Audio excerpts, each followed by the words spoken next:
Yo! Yayo Talk Show! Dreamin'! Don't give it up, Molly. Dreamin'! Don't give it up, Marco. Dreamin'! Don't give it up, Katie.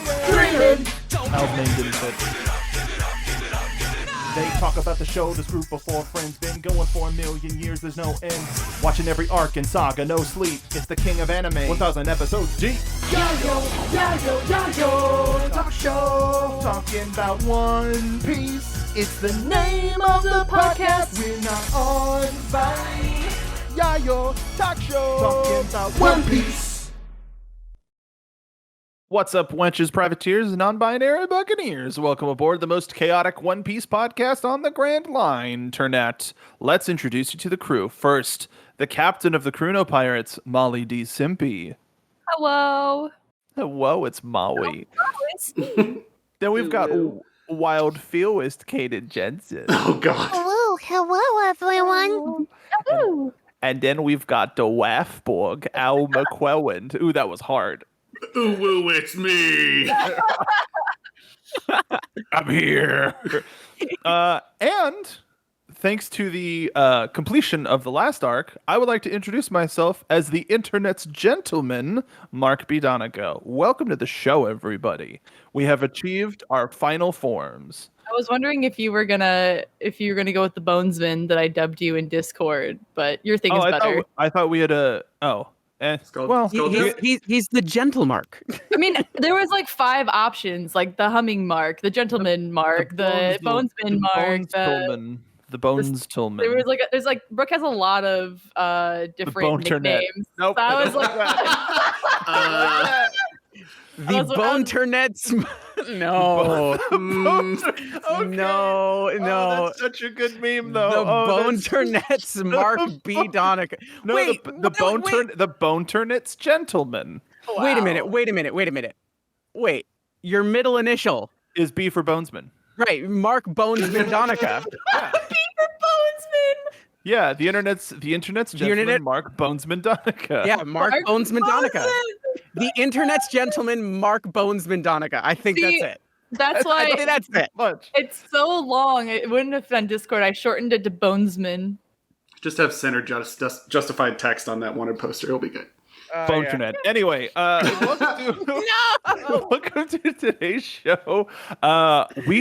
Y'all, can you you want to talk about hitting? I mean, not necessarily the midpoint, but we've reached a new frontier. We are past double digits. Yeah. What the hell? Yeah. Welcome to episode 300. 300 of Yayo Talk Show. That's Oh, us. We're in triple digits, baby, for no reason other than to do it. None of us went to math school. No, as we just discussed before the show, there really only one of us went to math school, which is school in general. And the answer won't surprise you. But Oh, come on! You're being mean to everybody! including so You could have God. stayed silent. It could have been a surprise. Man, What do I you went mean? to art It could school. have been a surprise. Well, yeah, fair. I went to art school, man. He's right on the money. look, I'm a theater major. What else? What do I got other than You know what? Yeah, hold on. Molly, you went to art school. Mark, you're a theater major. Al, I also went to art school. okay, you Yeah. also went to art school. Take that how you will. Uh, Kaden, what age did you graduate college? What age did you graduate college? I went to college. I went to college. 15. Yeah. Oh, Guess you were guess who went to math serious. school? I'm You mentioned serious, that yeah. earlier, and I thought Yeah. you were being facetious, but No, you really did no, go to college. I went to college. When you were in middle school, Molly, I was in college. I was. I thought you were just ragging no, on Bill Nye. no, no.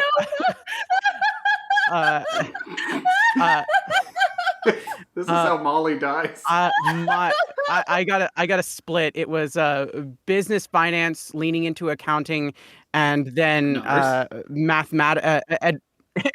advanced mathematics and education.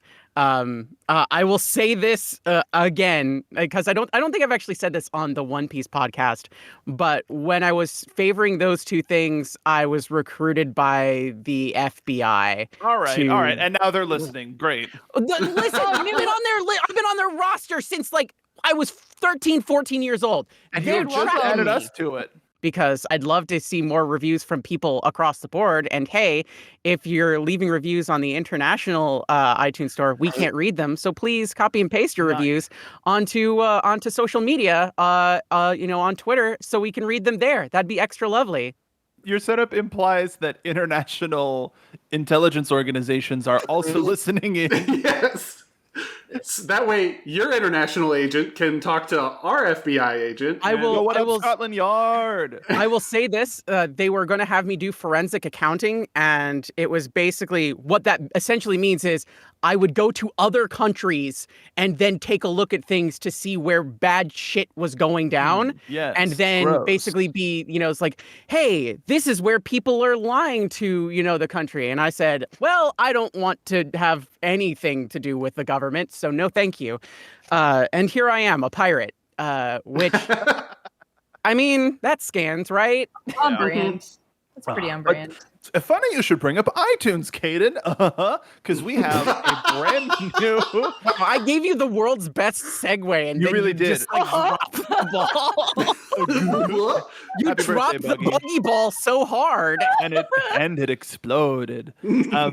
But we do have a new iTunes review from Yay. Jamie Lee, who on Twitter is Curtis? at Frigga Loves You. Yeah. Yeah, Nice. they've been leaving a lot of responses and commenting, but it's a 5-star review, and Swag, it's you love it. if you love One Piece, you'll love this yeah. podcast. But check it. Listen to this. Listen to this. Mm-hmm. After Caden had Molly on Stay Zen, and they talked about Ya talk show, I had to check it out. I listened to the first couple of episodes and decided to actually give One Piece a go. I started watching on May 20th, 2021, and as of August 1st, I am on episode 567. Oh my Yeah, God. let's go, baby. Welcome. Jamie, way to go. Way to go, girl. Thank you. Welcome to the crew. The chemistry of the Crudo Pirates is undeniable, and you can really tell that all 4 of them are just fantastic friends. They do an incredible job of summarizing arcs or movies and talking about all of the emotional beats and tropes that are found throughout. I highly recommend this fantastic podcast. Now, if you'll excuse me, I have more One Piece to watch. Ciao. That's awesome. Grazie, Jamie. Jamie's pretty cool. She's pretty cool. She's always in the RTTV chat while everybody's doing their live broadcasts. Jamie's there giving everybody support. So thanks, Jamie. Rad. I love that, For like, Jamie. May the whenever- wind be at your back. Whenever Pirates. anybody starts One Piece, it's always like you gotta mark the date for when you start, and then it's like, what like episode are you on by like 2 months later? And it's everyone's like, I feel like that's like, I mean, like Mark and Al had the same mentality in college, like binging, like just binging to get through it. Caden too. I mean, my bitching to get through it was 300 episodes, Mm-hmm. not 1,000. Yeah. It's a taller order, but it's also kind of worth it. So I had to watch One Piece. When Caden was going to college, I was probably on maybe Skypea. It was like coming out weekly, monthly, serially. So I like cereal. I've been reading One Piece for a long time. Yeah, I can't believe it's a weird thing. In Like the as old days, we only had a couple hundred chapters to We read. had the 4 kids. They told us we what only was- had 4 kids. We only had 4 kids. Like that's not even a joke. Like really. It was just 4 kids on the crew, and now it's several God. thousand. Caden, What? we're 4 kids on the crew. What was that sound? I loved it. That was a ghost leaving Molly's body. The curse has been lifted. You said the magic words. The Gilf curse will never be lifted. Oh God. That's not a curse. I was about to type something and I almost typed in GILF instead. I did. There's Oh my there's Catholic guilt and there's Catholic Gilf. We're going to talk about one of those Oh things no! today. Wow. Why are they both or Catholic? how one begets the other. Oh my goodness. The answer may surprise you. Oh my god. Anyway, is that the segue? Yes, I don't know. Yeah, good luck, us. It was the Gilf segue into Caden. What episode are you on? Hey, guess what? Still at 522, but Because that's Molly just- hasn't given you permission to. Yeah, Molly continue. still has After not. this, After this, we recorded this episode. Starting this week, I'm back on my bullshit. All right. scared. No. I'm scared, Wait, but I'm at the back time, on my bullshit. All right. I brought it back with the Whoa. pun. Let's do it. Let's go. I like it. Well, that brings us to leaving the. What the hell was the name of the Something triangle. Floridian? The Florian Triangle. Florian. That's right. The Floridian That's right. Triangle. Florida's Man, triangle. It sucks Nobody here. wants to be there. Yeah, you're right. Absolutely right. So yeah, I guess it's kind of a triangle. Anyway, I'm thinking too much of it. So our first little preface. It's kind of a triangle. The first little you could make 3 points anywhere and make it a goddamn triangle. We established who the math person was, and it's not me. It's true. Anyway, sort of our preface into the Sabaody Archipelago arc is this introduction to Kami and Papagu. Papagu, however you want to pronounce the name. I think I'm just going to say Starfishman. Where Lord. Kami's looking for help for somebody to help her friend, and it just sort of rolls into all of this. Oh, this is connected to that. This is connected to this. This is connected to that. We find out that Kami's friend is Hachan from the Arlong arc, from Arlong Park, who's Did we mention Kami's a mermaid? Because that's kind of important. I guess I mentioned Papag was a fishman, but he's a starfishman. Kami is a mermaid, straight up mermaid, traditional sense of the word. And my favorite thing about Kami's introduction is it gives Sanji flashbacks to Water 7 of his first experience with a mermaid.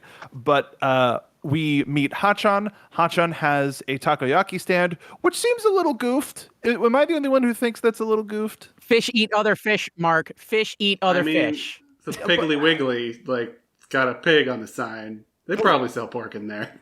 Is it effed up? I mean, are we assuming that Hachan like eats the takoyaki, or is it less effed up that he like doesn't eat? He doesn't get high off his own supply, but he dishes it up for other people to eat. All right, before we get too far into this, it turns out octopuses are occasionally cannibals. There you go. Cool. It's fine. That checks There you out. go. Canon. Great. Wow. So we find out that Hachan is in a bit of trouble. Who's the pirates that are goofing with him? Is it the Flying Fish Riders, or is it the other pirate group? The macro pirates, which we see in chapter covers previously, that they they kidnap Kami a lot, and I think they, in retaliation to Kami or something, they kidnapped Hachan and then handed him over to the Flying Fish guys, Flying Fish Riders. They're slavers, right? Like they sell. Yeah, the people into macro. slavery? The macro. That's right. Another bright and shining thematic episode. Yeah. We get to talk about terrible shit in the world. Let's go. It's been one after the other. Yeah. And so we have the macro pirates, but we're also introduced to the Flying Fish Riders and their leader Duval, who seems to have an issue with our boy Sanji. Me too. I mean, fair enough. We all so say we all. We all got beef with Sanji. Duval's wearing this iron mask. He looks like a total badass. It was designed to be a total badass. And he takes off this iron mask, and he looks exactly like Sanji's wanted poster. Poorly drawn wanted poster. Like, exactly. Very important. Rip to that guy. Stung by a bee, Sanji. Such a good. I love the payoff because Sanji's canceled, but like to keep having more jokes at his expense, I'll take him into delicious snacks. And so like it's kind of antagonistic, but he's like my beautiful face is there instead of your ugly mug, and Sanji has to admit that they kind of look the same even though they don't. And this is where Sanji's special ability comes back into play, Molly. Which is why I was so adamant about bringing it up last time, that the fact that it happens more than once but Sanji just like kicks and rearranges this guy's face to again. Sanji knows how to draw one character, and that's it's in quotation marks handsome boy By Shonen. by Shonen. Left side 3/4 profile. Let's go. Also, not great with eyebrows. I've noticed. No, it just kind of keeps him similar to his own. That's his signature. Yep. Very good at calligraphy in that one instance. He does one swoop, and that's all he knows. You loop the swoop, then you pull. But with this, by quote unquote fixing Duval's face, Duval sort of like becomes indentured to the Straw Hats of just like, oh, bro, we're bros now, bro. Let's bro out, and I will hang out with you. If you need anything, just give us a call, bro. We're there to help. And from there, we follow Kami and Papak and Hachan. Well, go ahead. He's so appreciative. He renames his pirate crew the Rosy Life Pirates, right? Rosy Life Pirates. Oh, for the love of... Everything's Wonk. better. Wink wonk. Wonk. But we finally make it to the Sabaody Archipelago. Shibuga. I keep saying Shibuti in chat, and it's messing with me. Shabooties! This island makes me sad. Shaboobies. Damn it, Al. Shibuti Islands. Shibu. Spoilers. Shibu. So much happens. Yeah. And we meet a lot of people. Do we meet Shaki first? At the ripoff bar. Yeah, they go to that's right. Hachan takes them to the bar, and we meet the most interesting character in One Piece. Shaki. My wife! Shakuyaku. Shakuyaku, yeah. Shaki. So how many wives? What's the count up to? How many wives? As of listen, okay, as of where we are in the episodes that we're allowed to talk about, not spoiler territory. 3? This is 2. This is 2. Oh, I was counting Olvia. I was counting Robin's mom. No. We're talking only characters who are currently alive. Ooh. For me. Oof. Otherwise, Nico Olivia is. Oh, honey. But yes, you're on the right track. But it's as of this point, it's Nico Robin, my wife, and then My wife. Yeah. I hate all of you. I didn't all say of it. You said it with such cadence, and we just My had to wife. get Now I said it. There you there. go. There it is. And then Shaki, the moment I'm just like, oh my gosh, she's really cool. And then she spoke, and then I'm just like, oh, come on. You can't do that to me. You typed in all caps, and I heard the shouting all the way from Texas. I love her so much. I love her so much. For 100% like transparency here, haha, it's me. I get to make fun. Shaki from the Funimation dub is Elizabeth Maxwell. Yeah, she is. Is the voice of Winter Schnee in Ruby.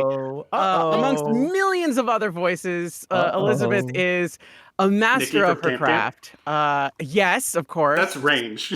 Like, All right, and we listen. have Elizabeth on the call. Come on in. Don't you dare! Don't you dare! Don't. Ooh, I would immediately clam up and just like. Bye, Oh, Kaden. he's amazing. Aiden is like immediately sweaty. Listen, I love Elizabeth Maxwell, one of my favorite voice talent of all time. She's incredible. Her range is ridiculous. She gives such powerful performances. And then I heard her in what it's like. All of you knew this was coming. All of you knew this was coming. We And actually warned you. You didn't. You legitimately didn't say anything. I said that Elizabeth voiced the most interesting character in One Piece. I don't believe you 90% No, of he the time did. because you're always Yeah. trying to like throw me off. And so then why would we try to lie? You gotta When like it hurts you really so gotta look much. into our Sweaty things. you gotta look into our eyes, Kaden, because we say a whole lot when we ain't talking with our mouths. We always like she's almost there. Anyway, yeah, Shockey immediately was just like, oh, she's really cool. And then it's like, oh, it's Elizabeth Maxwell. Yay! So it was very, very pleasant surprise for me. Okay, please continue. All right, I've embarrassed myself enough. Continue, please. And I'm that's done. our show, everybody. Thanks for No, joining no, us. no. Oh, no! We did it. We'll talk more about Shaki later, but we sort of go we hear from her like, oh, we're like the person that we're meeting up with is we hear from her first is that it's Rayleigh first, Yeah. right? They're looking for somebody to coat the ship so that they can go to Fishman Island, because you can't just, one does not simply just show up above Fishman Island. There's science here to We get need to a bubble the coating island. engineer. Yeah, and that is her husband, happens to be the dude that Hot Chan knows. I don't Yeah. know if it's a husband It's as much as it's just a romantic partner. Really? I could have sworn Paramore. they said No, Really? 100%. No, not even. Oh. It's just like they have history is all they say. All they say Really? is they have history. I'm gonna double check this. I'll double check this later. I wonder if the English translation they're just like, oh, they're married. Like, don't worry about it. I swear to God, I've always known that they were married, and I feel like that is a change in the Like, they're together. I swear to God, they the are- English translation, they purposely say married to like no Here's- questions asked. That's here's- crazy. I didn't know that. In the subtitles and in the dub, they don't mention that at all. Basically, what it seems like, as far as like their relationship is concerned, is that they are not fully dependent on each other, but they trust each other enough to lean on each other, and they're familiar enough with each other that they're just like, yeah, we're it's like we're not together, but we're not necessarily apart either. All right, you guys but- ready for this? You ready for this? Wink wonk. Oh, I typed in, is Shaki married to Rayleigh? One Piece manga volume 51, chapter 498, and episode 392. Shaki calls Rayleigh Uchi no well, who's Hiko. that? Who's Rayleigh? Who's Rayleigh? What did I say? Rayleigh? Raleigh. Rayleigh. Sorry, I was trying to say like. Sorry, I for everybody out there, we already know I pronounce things wrong. I've never met No. Rayleigh is the right. Rayleigh is the correct name? Rayleigh, yeah. I've never known anybody named that, and I only know Raleigh from Pacific Rim, and so I say it like in a completely different way. And I was trying to get it right. Sorry. But she basically calls him somebody, like a person on my household, revealing that the two of them are a married couple, is what the internet is telling me. That doesn't mean anything. A person of my household? That doesn't mean nothing. I don't see a goddamn ring. Damn. I mean, be. but they. I've The lived with lots valet. of people who I would consider people of my household, but I'm not married to them. Oh, Rayleigh A Bannerman. and Shaki, I was reading the wiki, found that they are actually married. I thought they were just close friends, but this is also quite unique. I don't know. I just found out. And then somebody else said that they're not married, They're not married. revealing the two are a married couple. All Yeah, right, it's in the we've got translation. Oda on the line. Let's bring him in. Mr. Oda, sir. This This is not important at all in this is any the way. only thing that we have to know is, are they married? You Listen, were this worried is- that the Foxy Games was going to derail us, Mark. Little did you know. Molly needs to know that her gilf is available. No, that's not it. Molly's not a homewrecker. Listen, Okay. Molly, I will listen. So Molly was expecting me to jump on this train. Molly, you're teased up. Rayleigh's pretty. Rayleigh can Pretty? get it. Rayleigh can get it. Rayleigh's good. All right. Well, I'm- before we get into who like- Rayleigh is, we haven't really. We'll get there. We'll get there. I have a thing to say about that guy. Sorry, I'm just like a little Oh, I bet. blown away because I bet every you do. instance. I mean, just because like, I just think these characters are so interesting and they have history and they don't tell us the history. Like, and I'm just like, we know. I'm getting ahead of myself, but I'm just like, this is blowing my mind. I mean, listen, everybody out there. Marriage is not the end all be all. You don't have to be married to be an older couple. I'm just blown away because my information about these two characters that I always assumed they were married. That is the only thing I'm getting hung up on. I don't care if they are or aren't. I just think it's interesting that there's Therefore, Molly calls dibs.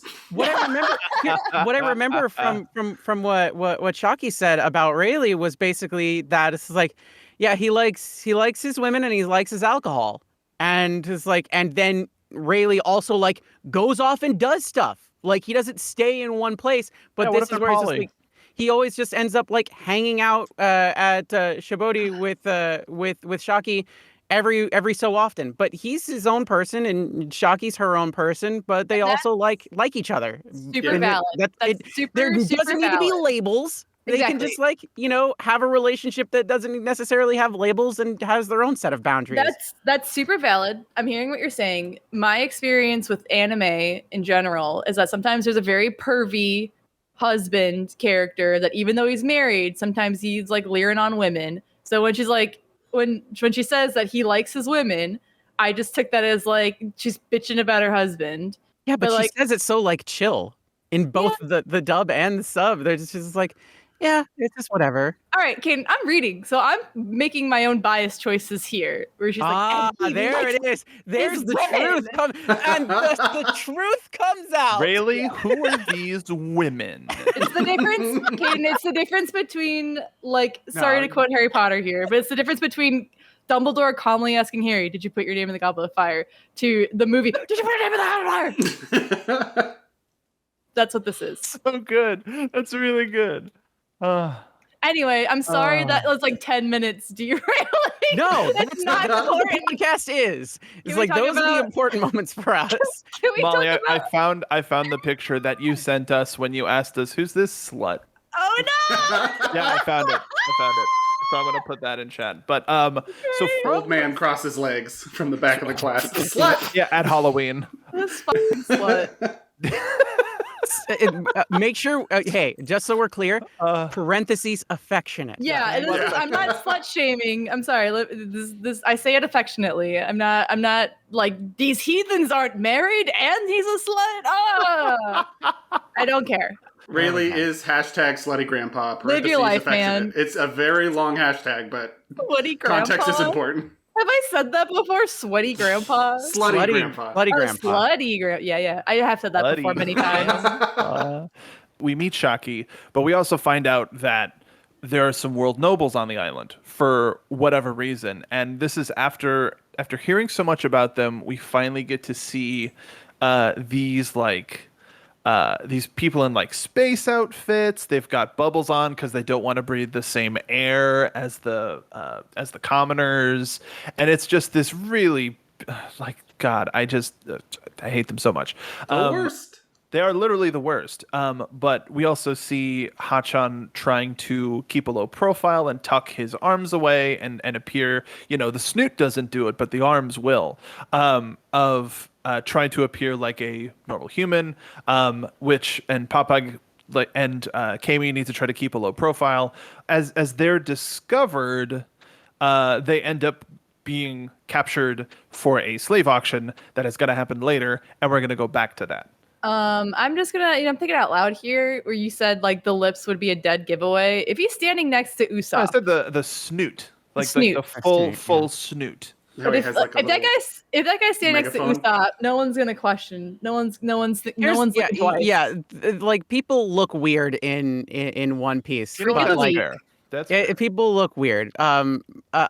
We should note that these people with the we're wearing bubble suits because we don't want to breathe the same air. They are the world nobles, aka the celestial dragons, and they come from established they were the world AKA the rich bitches. right. They come from the only other way to get past this giant wall that they encountered, because it's like, well, we're trying to go to Fishman Island, we can't get there, so we're trying to like, okay, how do we get on the other side of this big wall? You got to go to Fishman Island, or you go to the Holy Land, Marijois. Yeah. And you don't go there, period, ever. No. None shall Phonetically, Mary Joyzy. So if you're not a pirate, the legal commerce way, like to go through LAX to get on the plane to go, like you go through there. A lot of people, what they do is that you can't bring your ship with you, so you'll leave your ship like somewhere, cross the line, and then get like a new ship on the other side, basically. Mm-hmm.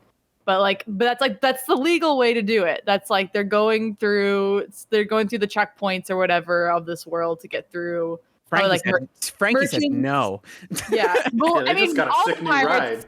All the pirates say no. They don't want to deal with the rich bitches, and also on top of that, who's got a base nearby?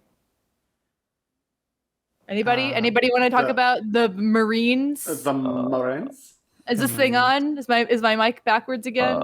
I don't would like love talking if about you the want to Marines. take it. Yeah, AMAB. If you wanna talk about the Marines, like please feel free. I mean, I don't want to. I'm just saying that like it's like you either go the legal way because you haven't done anything wrong and you have the money and the means to, The money. or you take the really risky route. Like on top of like the two ways to go. One is like you just pay and be done with it. The second way is to go underneath the ocean floor to Fishman Island, which like statistically like like 85% people don't make it. Like it's a risky route already on top of that. And it's just like on top of that, it's like you're in a high like volatile area of like you're gonna get there's just cops everywhere basically. It's like the Marine headquarters, Marine Ford, whatever you want to call it, is nearby, close to it's like the rich people built their mansion in the middle of this damn route. And they're like, yeah, you got to go through they us. put the precinct right in front of it. Yeah. So that you know. Yeah, but Yeah. I mean, if you take Marineford, Sabaody, and New Jersey, it's like the tri-state area. New Yeah. Jersey. So what you're saying is basically what this all is basically the red line equivalent of gentrification. Yes, that was the word I've been trying to think Totally. of this whole time. This is the high town area. This is like, well, this area used to belong to other people, and it was affordable housing. What if we bulldoze the whole thing, pave over it, and build a couple McMansions, Put up a parking lot, and make it so that nobody can get past here, and make it impossible for anybody but rich people to live here, and make it look like we've revitalized the area. Assholes. What if we take the warehouse district and make a bunch of lofts, but sell them for like $4,000? The WH district. Mm-hmm. We live at the WH. Sorry, that's like speaking of art school, and I lived in Milwaukee. My art school is in the warehouse. What used to be the warehouse district, and like now, since like when I'd been in school, that whole area is super gentrified. Yeah, that's what happens. Yep. Yeah. It's like, oh look, we're looking for new places to build, and it's just like instead of like, actually helping other people. You know what? I'm not going to get into this. Yeah, I know. I'm not going to get into this. Everybody knows my standpoint on this nonsense. Support people. That's all I have to say. Support actual humans. Nod. Fuck these guys. These guys are everything we hate right now. It's these assholes. The 1%. Literally the 1%, and they're the absolute worst. And I can't wait for a moment. A little bit later, we're going to talk about. But I want to talk about a moment of pure artistic flexing that Oda did. Mm-hmm. I've mentioned this a couple times on the show. I think I've even mentioned this to Caden once she caught up.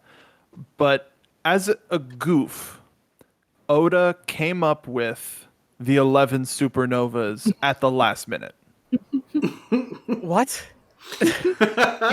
He was just like, I want some interesting characters at this place. Let's fill this up. And just at the last minute, weeks before like these chapters, like just in developing these chapters, no long-term thoughts, no nothing, was just like, I want some interesting people at this island, and came up with the 11 supernovas, or the concept of the 11 supernovas, which includes Zoro and Luffy. Yeah. Which and so I want to go through. Good for Zoro. Good for him. Good for him. He's included. He's one of the 2 non-captains that are included in this list. I know that it's like that's a huge deal. Like this is like good for him. Like considering the fact that like, and I say this like in seriousness, dude was tied to a post, arrested by the Marines when we found him, and now he is one of the most known people. Period. And they're just like, we can't touch him. It's like, that's awesome. Good for him. Good for you, Zoro. And we don't necessarily know what his reputation as a pirate hunter was, but we have like some instances of like Johnny and Yusaku being like, yo, what's up, bro? And like the idea of pirate hunters hasn't been as pervasive up to this point, so we don't know where he was in like that circle. It's like mentioned in movies, but that those aren't canon. So to rise through the ranks as he has, as this demon And also, screw you, Sanji. You might be one of the three monsters, but you're not a supernova. Bitch. Yo, When it eat came, it, nerd. like looking at some of these people, it's first of all, it's wild that Oda still stuck to some historical precedents with some of these people, especially as like a last minute thing. So I want to break down, not necessarily break down, but I just want to go through like first impressions. What do we we think breaking of it this down? person? I'll Not drop you a necessarily. beat. Let me Break it hold on. down. Let me flip my chair around AC Slater style, and we'll rap about it. Yeah, can you please? Turn your tricorner hat backwards. Hello, let's rap fellow about it. children. Speaking of children, let's talk about Capone Gang Beige. Nope. Children? Wow. You didn't So go we- with kid on that one? Was the joke is we have Oh. somebody that could turn into a kid, somebody with kid in their name, and so I went with the like 50 The one that fit something neither mob of those. That went off. That went over my head, Mark. boss. But Capone Beige. This mafioso-looking dude, Capone's in there. Oh, damn it! This mafioso-looking dude, and we see him dining in a nice restaurant. And thoughts, ideas. What do we think of Beige? First jump. Out of everybody we're about to meet, that and it makes sense historically what their names are and who they are. The fact that Oda's like, and this mafia guy from the U.S. like that's my first impression of Capone because I'm from the Midwest, like Yo. the Midwest or the Wisconsin and Illinois area, and Capone has a huge history in Chicago and around. So I'm like, hey, I know this guy. My family comes from Chicago and New Jersey, and they're Italian, so you could say I'm familiar. I would like to, however, say it's just like yet another Italian stereotype. Yay! Well, But it's the year of the Italians, Caden. do Italians have feelings? Pixar answers in their newest movie. But I will say. The answer is apparent. The answer will surprise you, according to Pixar.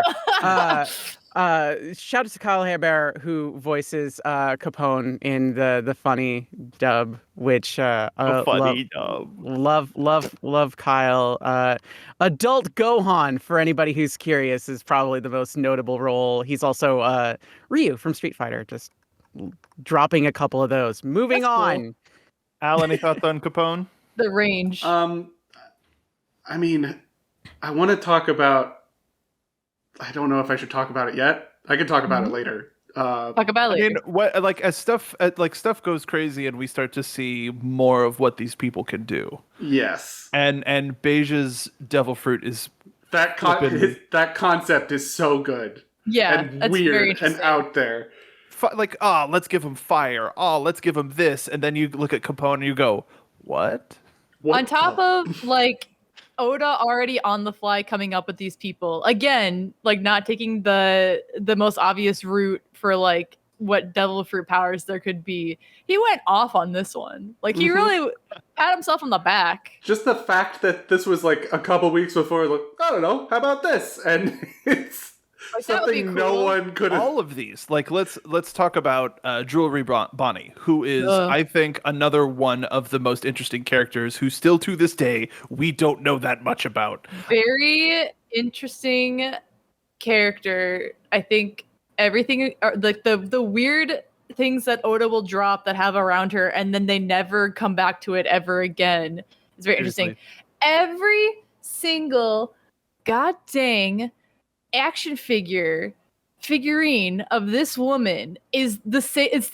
I think it's like the difference between like the character in the manga, like who this actual person is, and then the merch and the animators that like go out of their way to just have this woman just like man spreading and like downshot camera of this woman. It drives me fucking crazy. I think she's so cool, but because of like dudes like the people who animate her and they're like, yeah, it's like legs up, like full like pussy shot. Like that's Oh my god, drives me crazy. These are bad. These are really bad. Okay, that's what I was complaining about months ago. These figures are garbage. It's Like, so what the- absolute worst. There was like Like the whole But- her whole intro here is that like she's just like doesn't give a shit. Like her feet are up on the table while she's like gorging herself on food. Like there's no like compared to like Capone, who's like the classy like Godfather type figure, who's like, you know, he's got the bib with the napkin while he's like slowly like cutting his steak. Whereas like the juxtaposition is like Bonnie, who's just like nom nom nom nom like at Chuck E. Cheese or something. And like for whatever reason, horny bros, and you know, and I don't want to pigeonhole this, it could be horny people in general. The people who animate Bonnie, the people who come up with figures for Bonnie, all of the merch that surrounds Bonnie, it's just pussy shot. And it drives me crazy. She's more than just the pussy, man. She's more. She's more than that. Where are the bleeps gonna go? Interesting. She's more than that. That's a future Mark problem. I will say there's definitely this like how do I explain this? I would love to find out. In a lot of different ways. Like Molly, I 100% understand where you're coming from because I completely understand where, you know, it's like the idea of having her do this is kind of like from the perspective of, I believe, to a degree, some of the animators or anything like that, or people making the figures, like it's a bit of a, you know, well, we're gonna show her off a little bit. You know what I mean? That the male said, gaze. right? It's the objectification of it all. That said, there is this, you know, lesbian power stance is what I'll probably call it. That like the shot of LPS, her, got it. like the shot of her on the table, like not caring at all and just like brushing people off, and her just like really just like she's focusing. It's like, I'm eating here. Fuck off. Yeah. This is my spot. So like that's a power move, and that stance makes sense for it.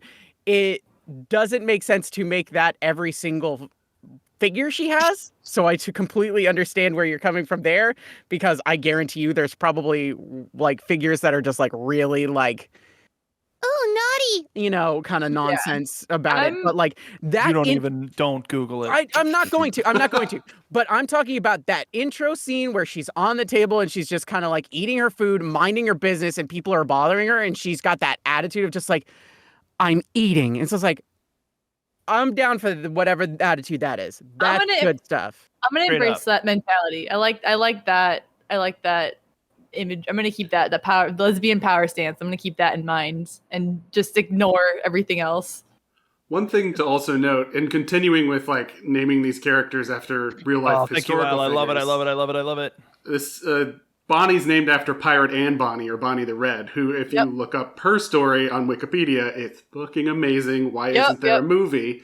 There was gonna be. Anne Bonny There's still and time. Harry Reid. Yeah, I love them. They're great. So, random little thing. At Pirates of the Caribbean at Disneyland, they have like murals on the walls, or just like portraits of various famous pirates, and there is one of Mary Reid and Anne Bonny like together on the wall. That's a really rad piece of art that super cool. And I can't wait to talk more about this character as we see her continuing on. Sorry, Molly, I didn't mean to interrupt you. No, you're right. It's just like you can't talk about one without the other, was all I was gonna say. Oh, sure. Great story for the two of them. Nodding. Anne and Mary, you know, it's like they were just, you know, it's a two women They're pirate such good friends going out. Such Gal good pals, guys. friends. Look at these Such gal good pals. friends. Just, Gal you know, pals. just two gals being pals. It's better than this. You know. Hey, know? say it again. Say it again. Gals being pals. Anyway, Hawkins. Oh, I didn't know he was the voice for Basil Hawkins. So let's talk about this weirdo. The magician and captain of the Hawkins Pirates, Basil Hawkins, who's this like tarot card reading, like this chance of success is blah blah blah blah blah. You want like voiced by Taliesin Jaffe? I didn't know that. Jaffe. Love me some Yeah. Taliesin. All right, he's got something going for him. This fits his MO. Named after John Hawkins, naval commander and privateer, looks totally different than the historical entirely. figure. In name only. Do anything more that we want to say about Basil other than that? Because like whatever, like he's just like, it's gonna be an unlucky day for you. Like what? Okay, cool. somebody who He's a fun character who like as somebody who knows people who like could write thesis, like they know the tarot so like to the T, like people who just do understand tarot. This guy is what everybody thinks tarot is. Literally, anytime he pulls cards, he's like, the death card, that means bad. The tower card, that means bad. It's like every Reverse. every skip. Hollywood movie that has the tarot, and it's like, Uno. not the death card. Like that's ominous, and it's like, just babies, just real quick. You have to ask the deck something. It's not like you're gonna die tomorrow. It's like that's usually in terms of something. So that could be like, yeah, you need to kill this habit you have of yours. You want to know where your money's going? Like, don't you got to kill this habit of yours? As an example. But it's like death is just it's like change. There is This something guy- coming, or you're something in the middle comes of to an something. end. There's a lot more. it's like Right. It's something. It's a new beginning is really where it starts. It's like the old thing is happening, and the old thing happened. Now this a guy's new just thing will so probably happen. fucking There we go. basic, and I hate him for it. He's all about the aesthetic. He doesn't know how to use it. I think it's fun though. It's very fun. He's an interesting character, especially when we learn more about him. He's got backgammon tattoos. So he's got that, I guess. Nice. I think let's talk about these two together. I guess we've got Eustace Captain as his nickname, Eustace Kid, In case you forgot. and Killer.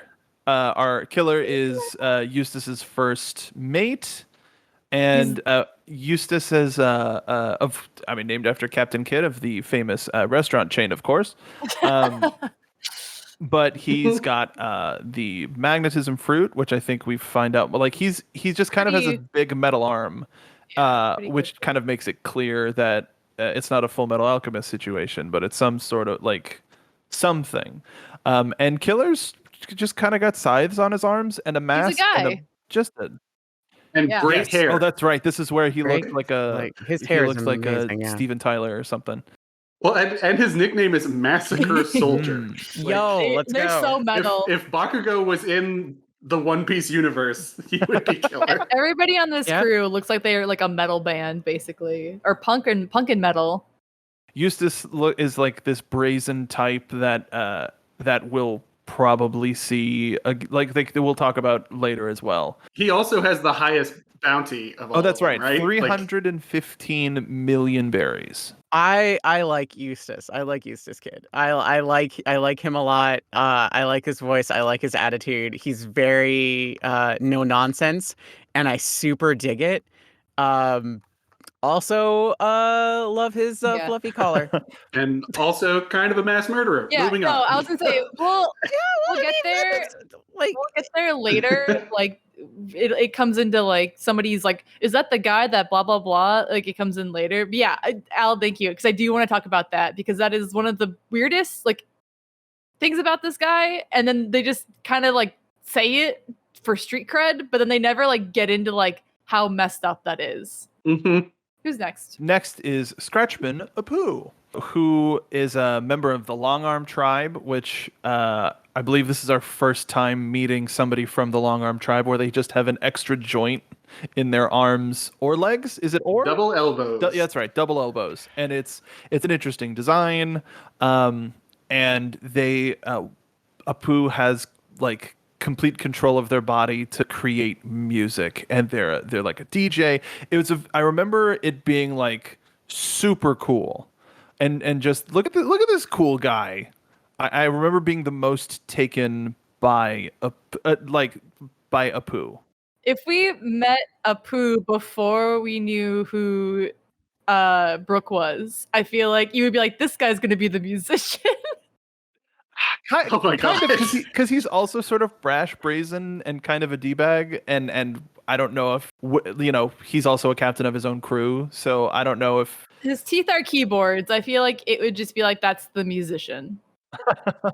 an extremely fun character, both in design and in charismatic personality. And he's also named after Chui Apu, who was a Chinese pirate in the South China Sea, Yep. who had a fleet of 50 or more junks, which is insane. Yeah. ridiculous. That's a lot. ridiculous. That is one ridiculous. Wait, Caden, you went to college. That's a lot, right? Uh-huh. I'm not a numbers guy. That's a lot. Can Mini confirm. boat big. Whoa, Lot of boat. Lot of boat that's also large large. boat. Large. Lot of large boat. Speaking of large, Lords, let's talk about Uruguay. Or it's either Uruge or I've heard it pronounced Uruguay. Uruge, but in a similar way of like Marijoa versus Marijoa, like gonna- Uruguay or Uruguay. I'm gonna call him Uwuge. I believe it was. I believe it was Uruguay. Yeah, but I just in the sense of like if we're Uruguay. Romanizing Marijoa or Yeah. If you're letting me Urugi. pronounce things, Joyzy? Joyzy. Yeah, actually, Molly, we'll follow your lead on this one. How do we pronounce this one? One? Go ahead. Well, I mean, you said it earlier, and you like. What did I say? No, I mean like Uruguay. You said earlier, Uruguay. You said it earlier, and I stopped whatever I was saying, and I was like, "Wait, is that the guy? Is that the monk guy, like the Skypea guy?" And you're like, "Yes," and I was like, "Gotcha," because as somebody who reads the manga and didn't have anybody to tell me what the names were, I definitely called this guy Urouge. Urouge. Urouge. So his name's taken from the 16th century Ottoman pirate Oruk Ray, which is O-R-U-C with a little tail, and then R-E-I-S is the Romanized spelling, I guess. I think he is like the one guy in history out of all these people that I actually don't know that much about. But even so, like here's this wide range of pirates and criminals because I wouldn't necessarily consider Al Capone a pirate, but all this wide range. He was Pirate of the probably on a land. boat once. Pirate of the Land land. pirate. Lake Michigan. Famed land pirate Al Capone. This makes him sound like he's a land Al pirate. D. Capone. It actually makes him sound cooler than what he actually was. So here is so fun stuff about this lovely character's voice actor Major Attaway also was on Broadway and played the genie in Whoa. Aladdin, which super cool. Great voice talent. Super cool. Super Also cool person. goes by the epithet the Mad Monk, which was a completely different person, also based in China, but is like also a name for Rasputin. Like there's a lot of layering to this guy. Also, as of date of recording, it was his birthday last week, which is a weird thing to point out. Man, good for him. Happy birthday, guy who definitely murdered people. Yup. From the sky. And it's the fact that he is from a sky island, not necessarily Skypea, but he is from And Sky Island. he is at one of them. He's from the White Sea, as opposed to North Blue, East Blue, etc., etc. He is from the White Sea. The White Sea. I understand. Molly, I know exactly what you were saying by echoing that, and that's really funny. Let's move on to this thirst trap X Drake. Who the hell? Wow. Who the hell does this guy? Really? Well, yeah. Okay. The I hate picture this that guy. the picture that the One Piece wiki has of him is like it's got a like bloom on it. It's like, okay, this is a guy. This is a thirst trap.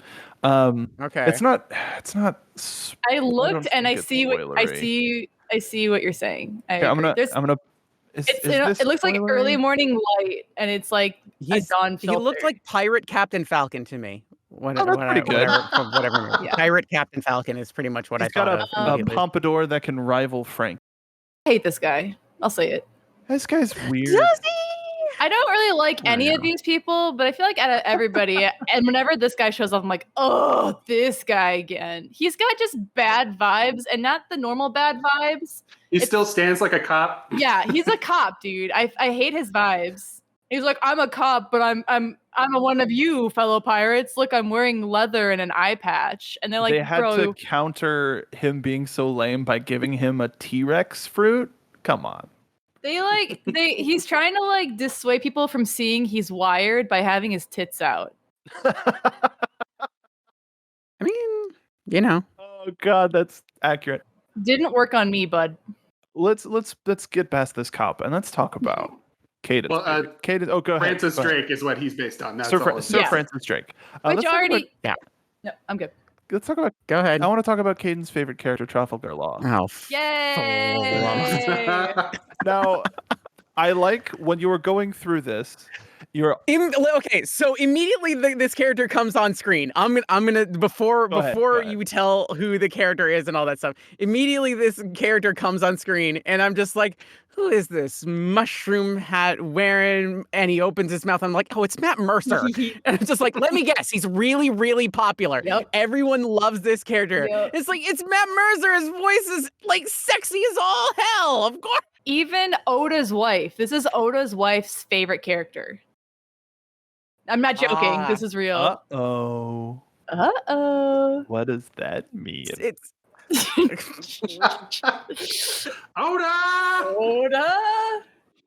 Put the I just hat it's on like again. if listen when you when you're casting when you cast Matt Mercer as the voice of a character, you know exactly what you're doing. All right, you know exactly what you're doing. You're talking thirst trap. That's what it is. And you want to talk about you know like exactly- wide stance sitting mother effers like this guy With the skinny jeans. This little covered in shit. tattoos. This little shit. This little shit. Look. This is They custom they Apple cast- Store sword.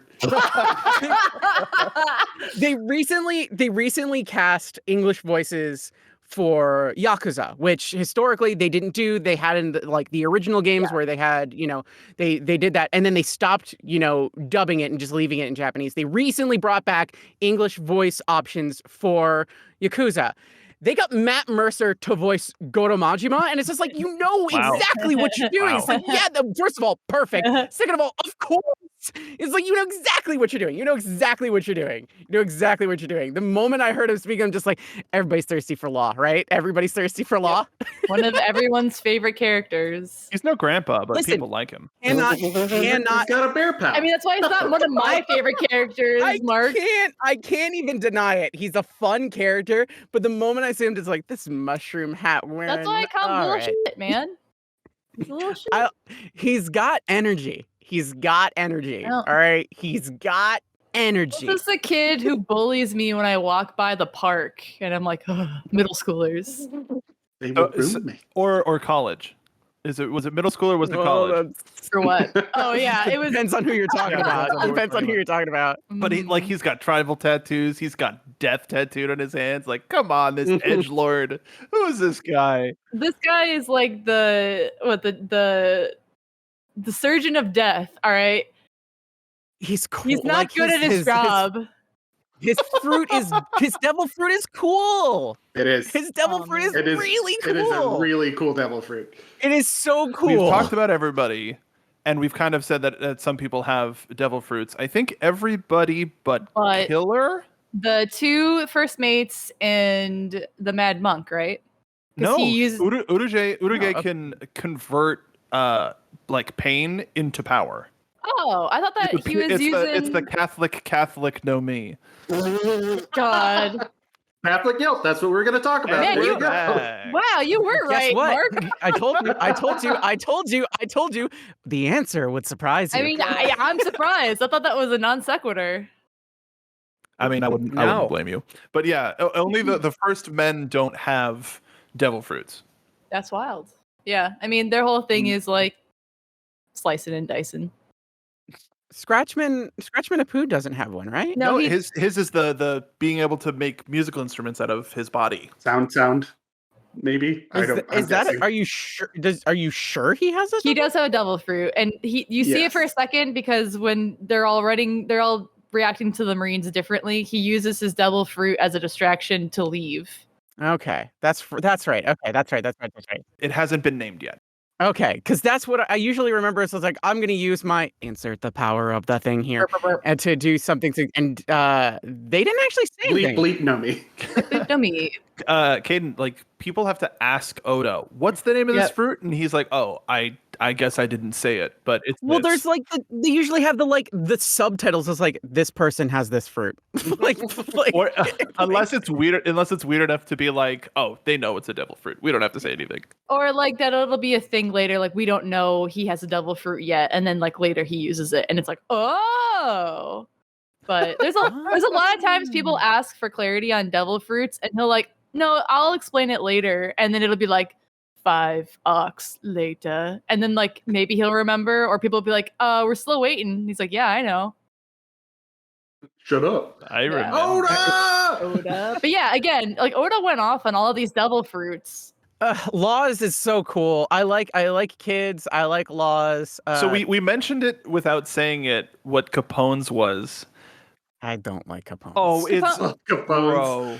It's kind of similar to Walpole's to stupidest me. thing. It reminds me of Walpole's. It's the stupidest thing in the world. castle- Before we get The castle. No, Al castle. said before, so we'll wait. before we get too far away from Law is named on Edward Lowe, Yeah. pirate Edward Lowe, who apparently tortured his victims before Yep. killing them. So that anyway, That Gross. tracks. yeah.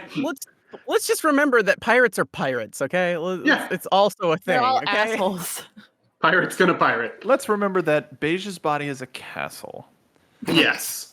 Oh, so- for the love of He's Temple. sitting in this place by he's himself. the boat.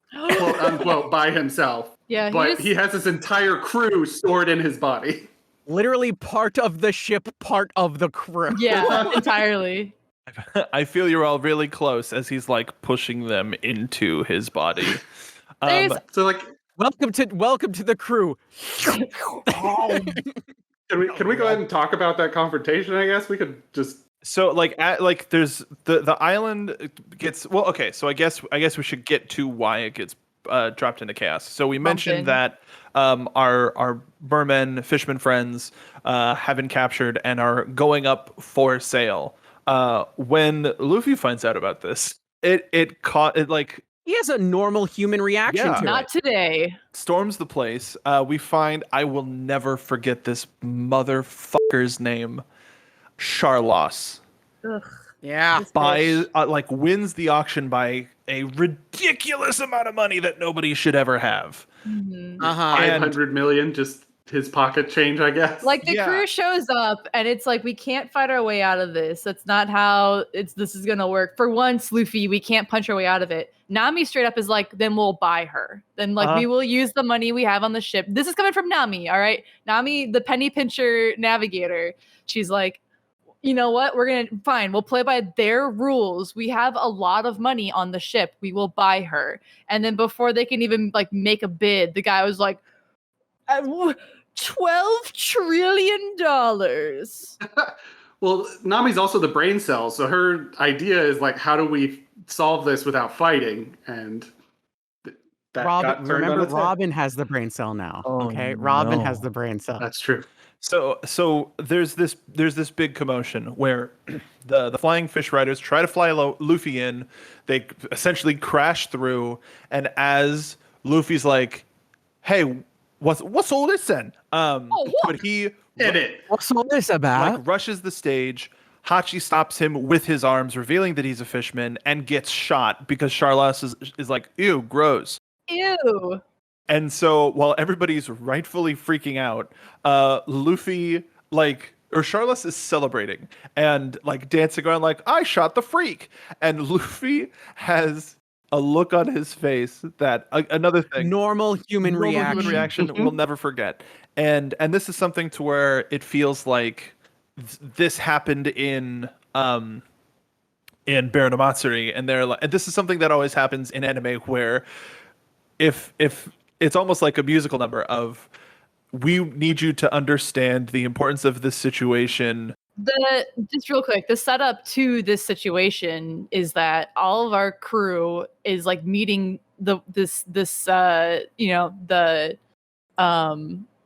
the the worst generation, the 11 supernovas, they're like running into random people, and all of these people are like, that was close. Like, do you understand? Like these guys are verbatim the bad guys of this. Don't piss world. off the nobles. Like it's insanely, and they give you plenty of examples of as to like why these people are the worst people ever. The setup, it just keeps setting up of like, you don't mess with these guys, you do not mess with these guys, you can't mess with these guys. It is instant death if you mess with these guys. That is the setup. That is admiral will show up. Yeah, it's like that is the setup to what is about to happen. Is that for like 10 chapters, Oda has been yelling about how important these people are. People on the crew get that. Zoro, do not go near these people, period. Don't look at them, don't touch them, don't talk to Zoro them. Zoro has head down. acknowledged them. Hachan has told them. Like, everybody is like, that is a fact that we have heard, and we are acknowledging that we heard. And then, go ahead, Mark. And then Luffy stares this guy right in the face, dodges a couple of bullets that gets fired in his way, and punches him so hard in the face that the cartoon turns back into a manga. Yeah! I will. So here's where I get to chime in for something that Al said. I believe 2 episodes ago now, which was Al said favorite punch in the series was during Ennie's lobby, which it's a super cool punch. Lucci it is a getting super his cool clock punch. cleaned. Right. Lorge hand. Rob Lucci getting the Lorge hand, catching these Lorge hands. Catching him. Episode 396. This is my favorite punch in the series because there is so much here that I love. I love everything about everything about this punch is that it is a intimate and normal punch. This isn't Luffy doing any kind of gum anything. There is no special power behind it. Luffy walks right up to him, point blank, no stretchy arm, nothing. He makes a point to look at him in the eyes and just wind his hand back up and then let loose. And like you said, the colors disappear. The colors disappear, and it's this beautiful, it's so good. For just like 3 seconds, all color disappears. It is a black and white shot of this guy's face getting just dented, and it's just like, that's the energy. So it's one of those instances where whoever like animated this scene saw this chapter in the manga and knew the assignment. It's like one of those few instances where I'm like, you have to watch this episode. Like, read it, see the 2-page spread Oda did, and then see the genius that is the animation in this scene. It's so good. The setup too of like Luffy walking up to the guy and he's dodging bullets. It's so good. Heavy. So it is many like frames. You're just like, oh no. Yeah. Because like at this point, we've never actually seen Luffy be quite like this. A couple places, but very, very rarely. It's like it's such a turn too. So it's like, oh well, we'll just beat these people up, blah blah blah, and we'll just like get everything. It's the normal Luffy stuff until it stops being that. And Luffy knows the stakes. Right. So we've seen Luffy have this energy before. But it almost feels like you're not worth me using my power on you. I can take you out easy, and I'm going to show you how much of a loser you are. This guy, because this is just emotional reaction. Not only this guy is not all of the. I mean, Luffy has been training for this moment, right? His entire trip here. We're talking about Arlong. We're talking about Crocodile. Like, this guy has been punching people who have been oppressing other people the entire way, and then all of those people he has fought, those people could fight back. This guy is oppressing people not because he is strong, but because he got the money. He's got the prestige. He has other people doing dirty work for him. And so it's like the one time aside from what's his face, Spring Boy, like this is like the other time where like one and done. That was all that would need to be said. I feel like this is exactly what most people want to do to Jeff Bezos. Yeah. Oh, I love that. Saint Bezos. Shoot him into space. There you go. No, space is for the gays. He doesn't get that. No. You punch him. Mom said it's their turn for space. Oh man. He didn't even go to space, suborbit. Yeah, yeah, Get no, out of and here. they took away the like astronaut status for them too, which feels Specifically, no, That was he doesn't great. deserve good. that. Take it Yeah. away. feels so no, good. you didn't do shit. He was along for the ride. Look, I'm not like I don't think any of us are. Well, if anybody's gonna go to space, it's Caden. But I think if Mhm. among like them, Space is for the gays. I'm that's telling what. you. Yeah, straight up. Just said. As is tradition, as has been established. But to get their status revoked, it feels so good. It is. It feels so good. But yeah, so like Luffy was like, "What the hell? You shot my friend, idiot!" And then punch. Like, oh god, and that throws the entire island into chaos. Oh, and somebody's devil fruit we didn't mention.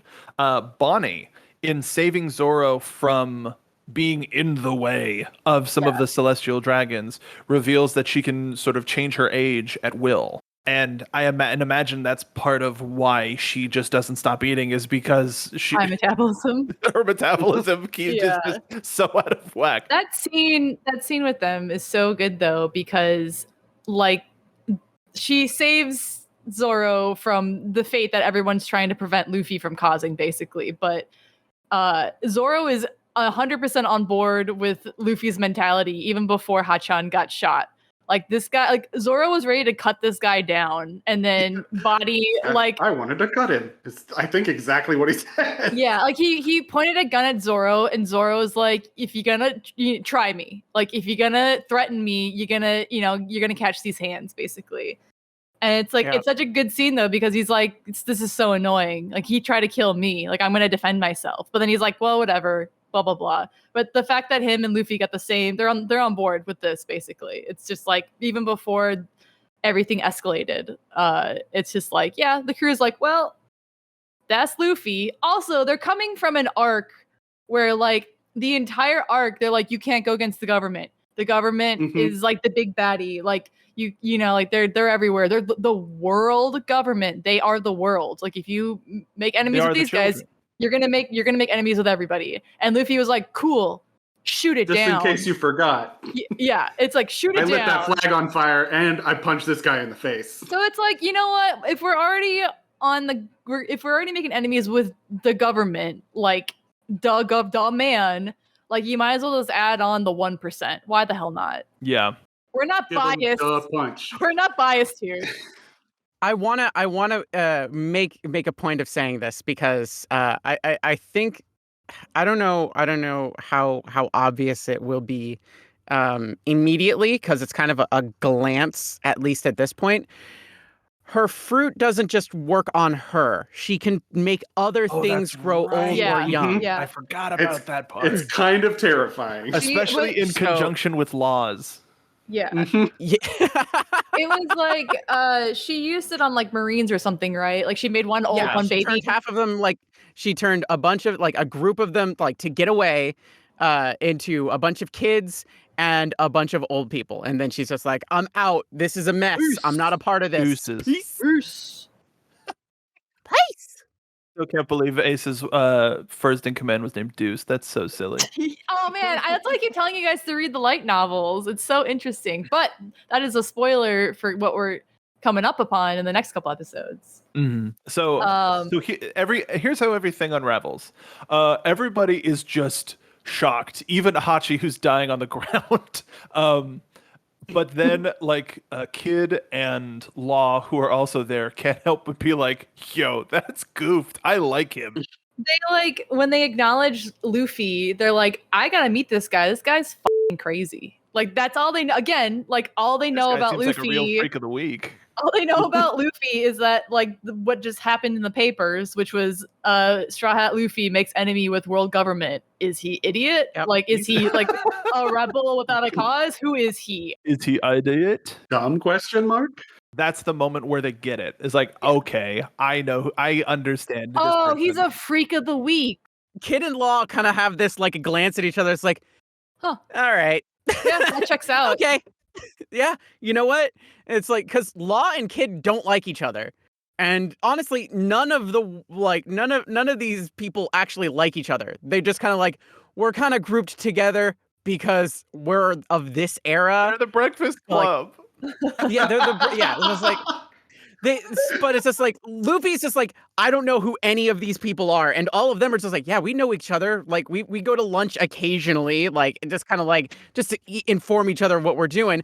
But this is Luffy's first rodeo with these folks, and this was like Luffy being just like, "Hi, I'm Monkey D. Luffy, and I punch the 1%." And Law and Kid are just like, "All right, we like him." It's honestly, it's like simple. all these people are, yes, like doing the same things in the same generation. History will mention them all at the same time. But it's also like when old people are like, damn millennials, and like group us all together.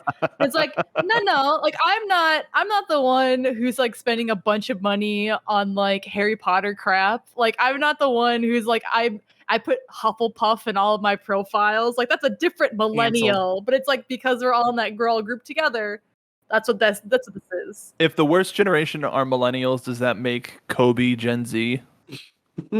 Kobe's a millennial. Legitimate question. Okay. No, Kobe's a Yeah, millennial. Kobe Kobe's is a for sure a millennial. I'm trying to. The Usopp's pirates are definitely Gen Z. Yeah, I was gonna say there are some Gen Z Usopp's- people that the Caden has. Usopp pirates, yeah. We have met Gen Z people. Caden has not met Gen Z people yet.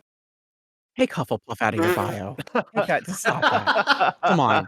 I'm asking as a favor, if you're watching this, if you're listening to this, take As that a shit out of Slytherin, your I ask bio. you to take that out of your bio. Please. for the Also love of God. take all that shit out of your bio, please. Please. On as a gift to me, please take that shit out of We your don't bio. need it. Don't give TERFs money, please. We don't need it. Yeah, don't give. Don't you? Can we? You know what? No. It's like I don't even need to ask permission. Fuck turfs. turfs. Yeah. Don't fuck turfs. We don't give turfs your money or your attention. Fuck turfs. Anyway, Speaking of, take that shit out of your bio. speaking of terrible people, let's talk about the government. And here they come because Here it's like comes because the of course. government. May I take this next point? Sure. May I? Yeah, go for it. So basically, these group of people, it's like Luffy started, and immediately, what do you know? Here's the Marines. They're there, like they're on it. Somebody punched a celestial dragon. Boom! The entire like Marines are just all showing up at Sabaody Archipelago. Like it's just swarming with Marines. So it's basically an all-out war immediately within seconds. And it's fine for a bit. Because I mean these are like this is the worst generation. They are here for a reason. These people are not to be messed with. They know how to handle the Marines. And it feels like it's a one-sided battle for a bit until the Marines pull out some heavy hitters. Me is an average kid. There was already like cops on the island, right? Like there are already people who are like they were aware and reporting back of like, oh man, this guy's here. Oh man, this guy's here. Oh man, this guy's here. This is an area that's like this is the entrance to the gated community is essentially. It's like both lawless and full of law. right. You can do whatever you want. So long as you have money, which But there's like groves that are like it's like all pirates, completely lawless. The Marines don't patrol there, and then it's like the outer rims, and then like the closer you get to, it's like LA County, where you areas. go one block that's like super sketch, and then the next block is like the richest bitches in the neighborhood, and then you go another block, and it's like back to like not the safest area again. It's like that, and like one island, one tree island. And yeah, so like there are already like some people there that they're like, this guy's higher up in the Marines. He's slightly a problem. It's like, cool. Okay. Yeah. Okay. Like more GARPS level nonsense. Do we have a list of the Marines who show up? It's like the Momo guy, the Peach guy. I don't, because there's only like 3 in particular that at least I consider to be of important note. But then bring them up. Before we talk to these guys, actually, something very important happened at the auction house. I was gonna. That's where I had a list. No. As stuff starts to go It's south, okay, Mark. from the back reveals Slutty Grandpa. Silver's Rayleigh. That's right. And I'll say, pulling a Robin Hood and stealing all of the money that the auction house was pulling to redistribute it. But sort of sees Luffy go in and be like, there goes that boy. So as Luffy, Law, and Kid start like fighting people, Rayleigh gets the F out of there, and Luffy sort of leaves everything to Kid and Law as they go back to the bar and talk to Rayleigh and Shaggy about everything, and people going, "Oh, you're Rayleigh. So first of all, Gold Roger, Silver's Rayleigh. Come on." And I guess we don't know him yet. Gold D, Roger, come on. Yeah, so this guy his name is Silver S. Rayleigh. Like, come on. Yeah. But so we sort of get the full explanation. And we like, who does anybody want to talk about sort of the big drops that Rayleigh gives to the crew? Oh my god, there's so many. They even talk about giving them more, and the crew's just like, no, hold on, we need some mysteries to still solve. I can tell you what One Piece is, and they're like, no. Well, no. Everybody's like, what? It's that easy? It's right there. And Luffy's like, I have crossword puzzle. I have never been insulted in my entire life, and you've known me for like 6 months, and you want to. I can't believe it, you guys. You can't just like get the answer so quickly. It's so ridiculous, and it's wild too because like Robin then is like, dude, you have read all of the poneglyphs. Like you can give me the wiki summary of the history of the world. And he's like, yeah, I could. And he even asks us, like, do you want to know or do you want to find out for yourself? And she has a moment where she's like, I want to figure it out. And he's just like, I respect it. I've been trying to solve this Sudoku for 20 years. Let me do it. She stands up because she realizes that the answers are right here. And then she sits back down like, you know what? No. You know what? I have time to figure this out, thanks to my friends. But yeah, it's basically like everything that we knew about Goldie Roger was to like a level of fabrication by the Marines. What we know of Roger is that the Marines captured him and executed him, and like a public execution. And in that goof up where they gave him a live mic and was like, bro, you got any last words? And he was like, hold my flat, like, hold my beer. You guys like money? And so this is like this is Roger's like best friend. This is his BFF. We're getting the facts from probably the closest source we can get them. And he didn't get captured by the Marines. He turned himself in because he was sicky. He had a sicky boy. A terminal disease. Incurable, baby. And that's actually how they met Crocus. Like on their route, Dr. Boy hanging out with Small Boy, Laboon. Dr. Boy. Was like, man, you're sick, dog, and not in the cool way. I can help stave off some of these. That's an Ollie, coughs up blood. Sick, radical. Sick. I have a code for that. He's like, you know what? If you let me chill, let me jump on board with you, I'll help stem off some of these symptoms, give you like a little bit, longer to live. If I can go and find these pirates I'm looking for. And that's like the reason why Crocus just like is just with them for 3 years. It's just like, yeah, I went to the end of the world and back, baby, and I didn't find who I was looking for, and that sucks. What? Like it's hard? Yeah, I got a free ride. I got a full scholarship. It was fine. Dude, it was real easy. Oh my god! All I needed to do was hang out with the king of the pirates. Carry took me all the way to the end, and then we just we did it. It was just good. It was fun. In 3 years, they conquer the Grand Line, which is like I think pretty outrageous. Aside from like what. I mean, I don't even think it's been a full year since Luffy has left home, which is like they're already. I feel like there's a difference between. Yeah, I feel like there's a difference there in tonality. Luffy is on a quest to the One Piece. Mhm. Meanwhile, Gold Roger was just like, I'm taking it all. And he just like bounced around to different places like, mine, protected. This is dibs, no Marines, peace. Literally taking his time to just kind of like go through everywhere and like remove all the Marines, which is a little bit more meticulous than like, I want whatever the treasure is. And he's just like, I want to remove all the Marines. And it's just like, it's a lot, like 3 years to remove all of the Marines. That's not bad.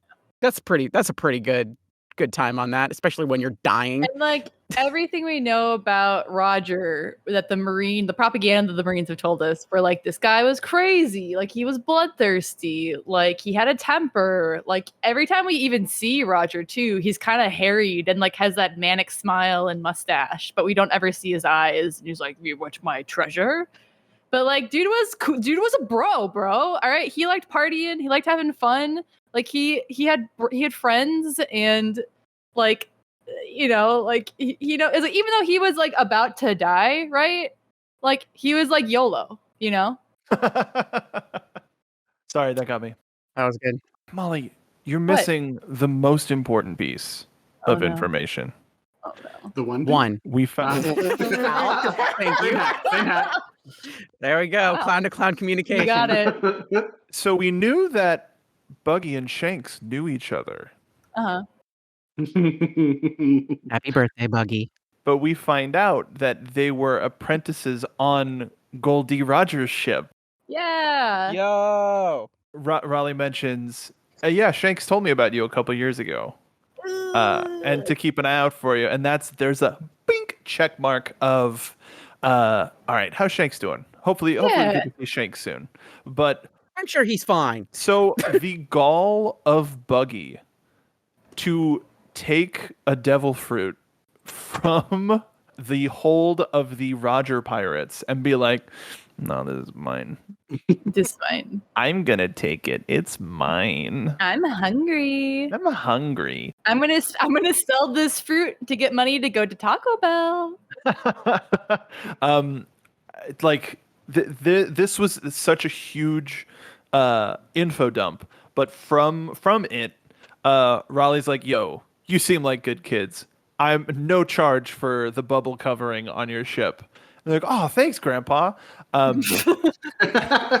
Wow. But as things start to go south, continue to go south, Shaki gives them all Viver cards, which we remember from seeing Aces burning recently.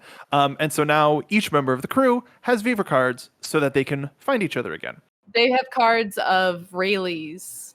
To get back to Rayleigh, that's right. Yeah, so that it's like the focal point of like, we'll meet up in a couple days, like so that we don't get lost. Like Rayleigh will be our wayfinder. He'll be our point of. He's base. Yeah, When you're playing he's tag. safe. He's safe base. Knowledge. From like as stuff's going south, we find out that Timmy is an average kid that no one understands. Oh my god, we have to link this so that people know what this is. Can you put that into And the we're not having description? a stroke. Yeah, and we're not just like for no reason shouting out redacted name. Oh my god, that admiral we were talking about. We see him in a essentially in Marijoa. Marijoa. What Marijoa? It's so Marijoa. weird. Boise. We Like foie gras. Mary juice. yeah, Joyzy. Oh, for the love. Thank you, Al. Al, thank you so much. But he's like, whatever, I'll take care of it. And we meet Admiral. We've already met one Admiral, and we know how terrifying they can be. So we meet Admiral Kizaru, who is this sort of like happy-go-lucky, whatever, like not necessarily happy-go-lucky, but like easygoing. This guy is such a fake bitch. This guy's Why do you- fake bitch. why He's do like, you say that? Oh, so scary. Ooh. Wow. Joey! I don't know I how really to do like describe. him, though. He's very interesting. I like his design. I don't know how to describe the bad part of his vibes because it's like Smug Elvis. Smug. Yeah. Smug is a good way to Mhm. put it. He's like, look, I know my abilities. Y'all may not, but that doesn't matter. You're gonna be dead soon. The three admirals are based off real people, so what I'm about to say is very unfortunate. But he has a face. He has a very punchable face. Like this guy is like high up in the police. Smug Elvis. I'd punch Smug Elvis. And when they catch criminals, he's the guy who like antagonizes them to get information. Yeah, like he's waterboarded at least Oh god. 100 people. But so we meet a couple of folks from AMAB Central, which are Admiral Kizaru, Sentomaru, who's got a big axe, and the re-emergence of Kuma, who seems to be in league with the. I mean, we knew that he was in league, but we start seeing multiples, and we find out that Kuma gave his body to science and has become. Bill Nye. Oh, it's back. Let me tell you how to make a pacifista at home. That's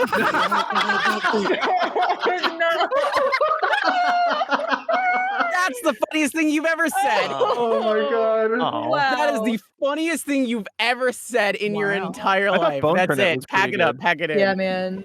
You've peaked. No, that's Be it. DIY pacifista. Bill Nye, dude, did you guys not see that episode growing up, or is that just me? Oh my god. These Kuma clones are nigh impenetrable, have mouth lasers and hand lasers. Not all of them have the paws, though. They don't have the beans. They're too OP. Little beans. They don't have No the beans. The They don't have beans. the Kuma beans. And all hell breaks loose. Who wants to talk about hell? I don't know. We've already gone through 2 arcs where I cried, and then we're gonna add this. This was one of those moments where it was Caden's "I'm a genius, oh no!" Like Yeah. waking up to this section in Caden's log was just like, oh, this is sad. This thing that's about to happen, the thing that we're about to talk about, Caden predicted this like a couple arcs ago. She's like, Luffy's he's too hot shit.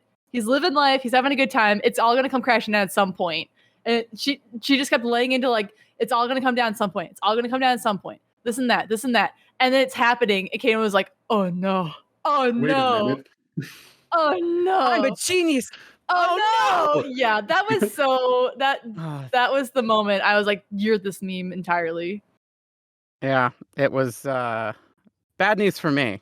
Much like Caden predicted. Caden was right.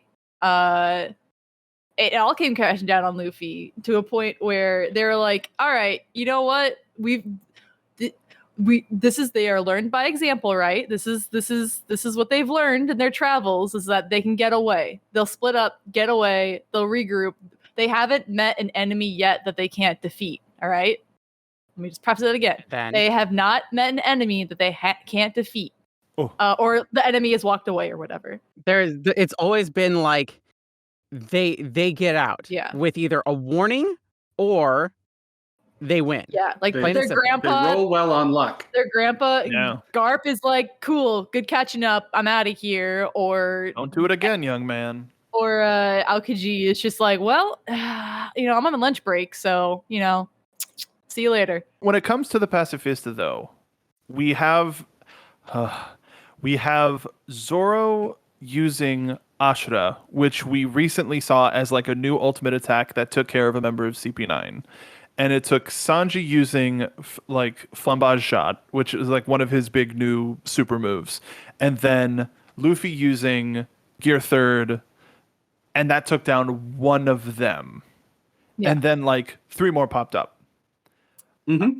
And we're just like, They're strong, but they're not that strong. no.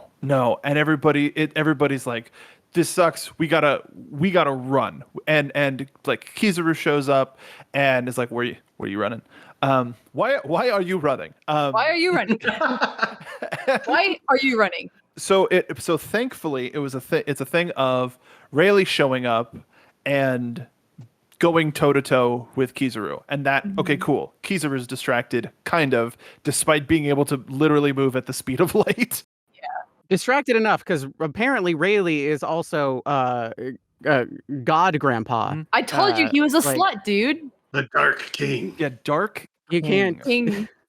I've got to. Oh, is it time? I should put that photo in the chat. Oh, you didn't do it yet. That's right. No, I haven't. Oh my god, this guy is too slutty. Too slutty, too powerful. And I mean that by too furious. slutty, parentheses, too powerful. So they have a lightsaber fight. I mean, sorry, light sword fight. Light. Actually, it's a lightsaber fight. I totally forgot about that. As that's happening, though, Luffy's just like, "All right, everybody, let's just bounce. We have the Viva cards. We'll meet Run back for here 3 days. in 3 days. You know where to be. Let's go." But as they're running, the real Kuma shows up, and we can tell because he's got the gloves, he's got the Bible, and You got toe beans. he's got the beads. You get the beans that they identify as the beans. The beans. And we get an echo of what happened with Perona, where Kuma looks at Zoro and asks, "If you were to go on a trip, where would you want to go?" And then boom, gone. And this is the first thing, and Luffy starts to lose it. It's just like, what the hell's going on? This is terrible. Oh my, holy, like whatever. Yeah. And they find out. Sentomaru actually, it's one of his character quirks. He's like, "I'll never answer you," but the answer is. Yeah. But we find out that if a person gets hit by Kuma's paw, they'll go flying for 3 days and have no idea where they're going. So everybody's just like, "What the hell?" But as the pacifistas are zeroing in on the crew, Kuma essentially keeps jumping in the way and yeeting crew members elsewhere. Yeah. And it's not exactly in the order that they join, but it's pretty close. It's in an order that's most devastating to Luffy. Yeah, the worst is happens last. That's what I would. It's one of the way it's set up is that it is almost the worst possible scenario for Luffy specifically. It's just it.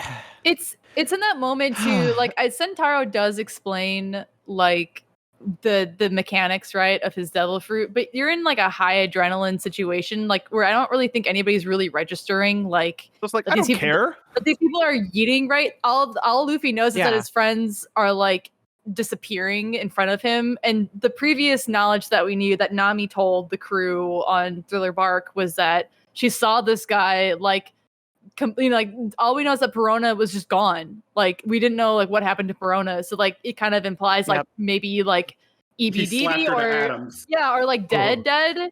And so it's like Luffy is like the goal was to leave. Everybody's splitting up into groups of like the strongest people, and like one of the first people that gets like yeeted is Zoro, who's already like severely injured. I think we need to mention at the time, because they keep getting beaten up so bad. Poor little Chopper goes into Monster Chopper again. Yeah. So we have a rampaging, not totally aware of everything Chopper running around. Zoro has just disappeared. And then gosh. I don't remember the order. I just know that like Nami's last. No. No? No. Who's last? Robin's last. Robin's last. Yeah, Robin's sorry. last. I think it's Nami, then Robin is last. I think Brook is next. Yeah. Because it's Sanji, Usopp, and Brook all attacking. Brook gets yeeted. He tries to do like a helmet splitter or something, and We just got him. that doesn't work Brook- out. Yeah. Yeah, Brook takes the hit for Usopp and Sanji, basically like run, I'll distract him, and then boom. So the first crew and member then- and the last crew member in that order. One, And two. It was Zoro, then Brook, then It was either Usopp or Sanji, and then the it was next one. Usopp, Sanji, Frankie, Mhm. Nami, Chopper, Robin. Ugh. And with that, there was this terrible, amazing artsy. I say artsy, but just I love the tableau that they used of the bubbles popping, because Mhm. we hear it all through, like the idea of bubbles and the concept of bubbles, galaxy brain. But we hear To them. burst your bowl. You monster. we hear them popping the whole time.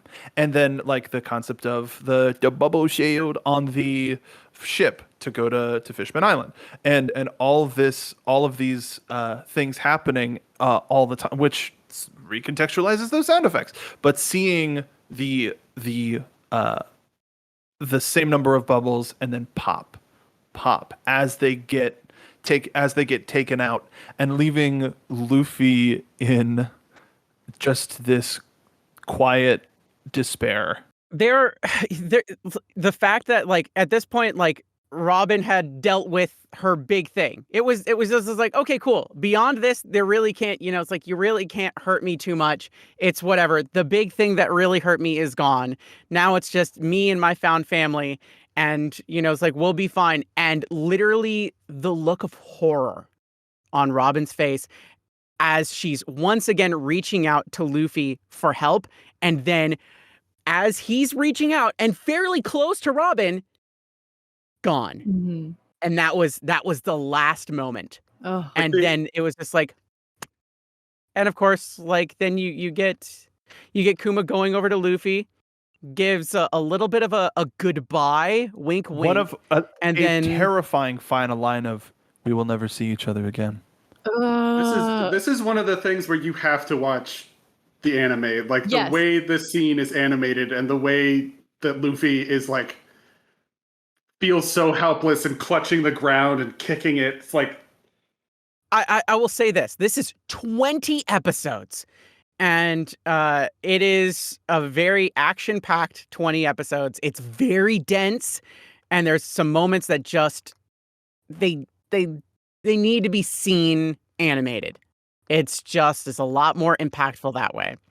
This is where you were like, "Hey, there's a new intro. Can I watch it?" And we went, "Hold on.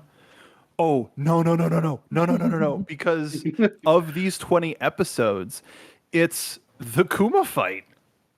And that's like, wow.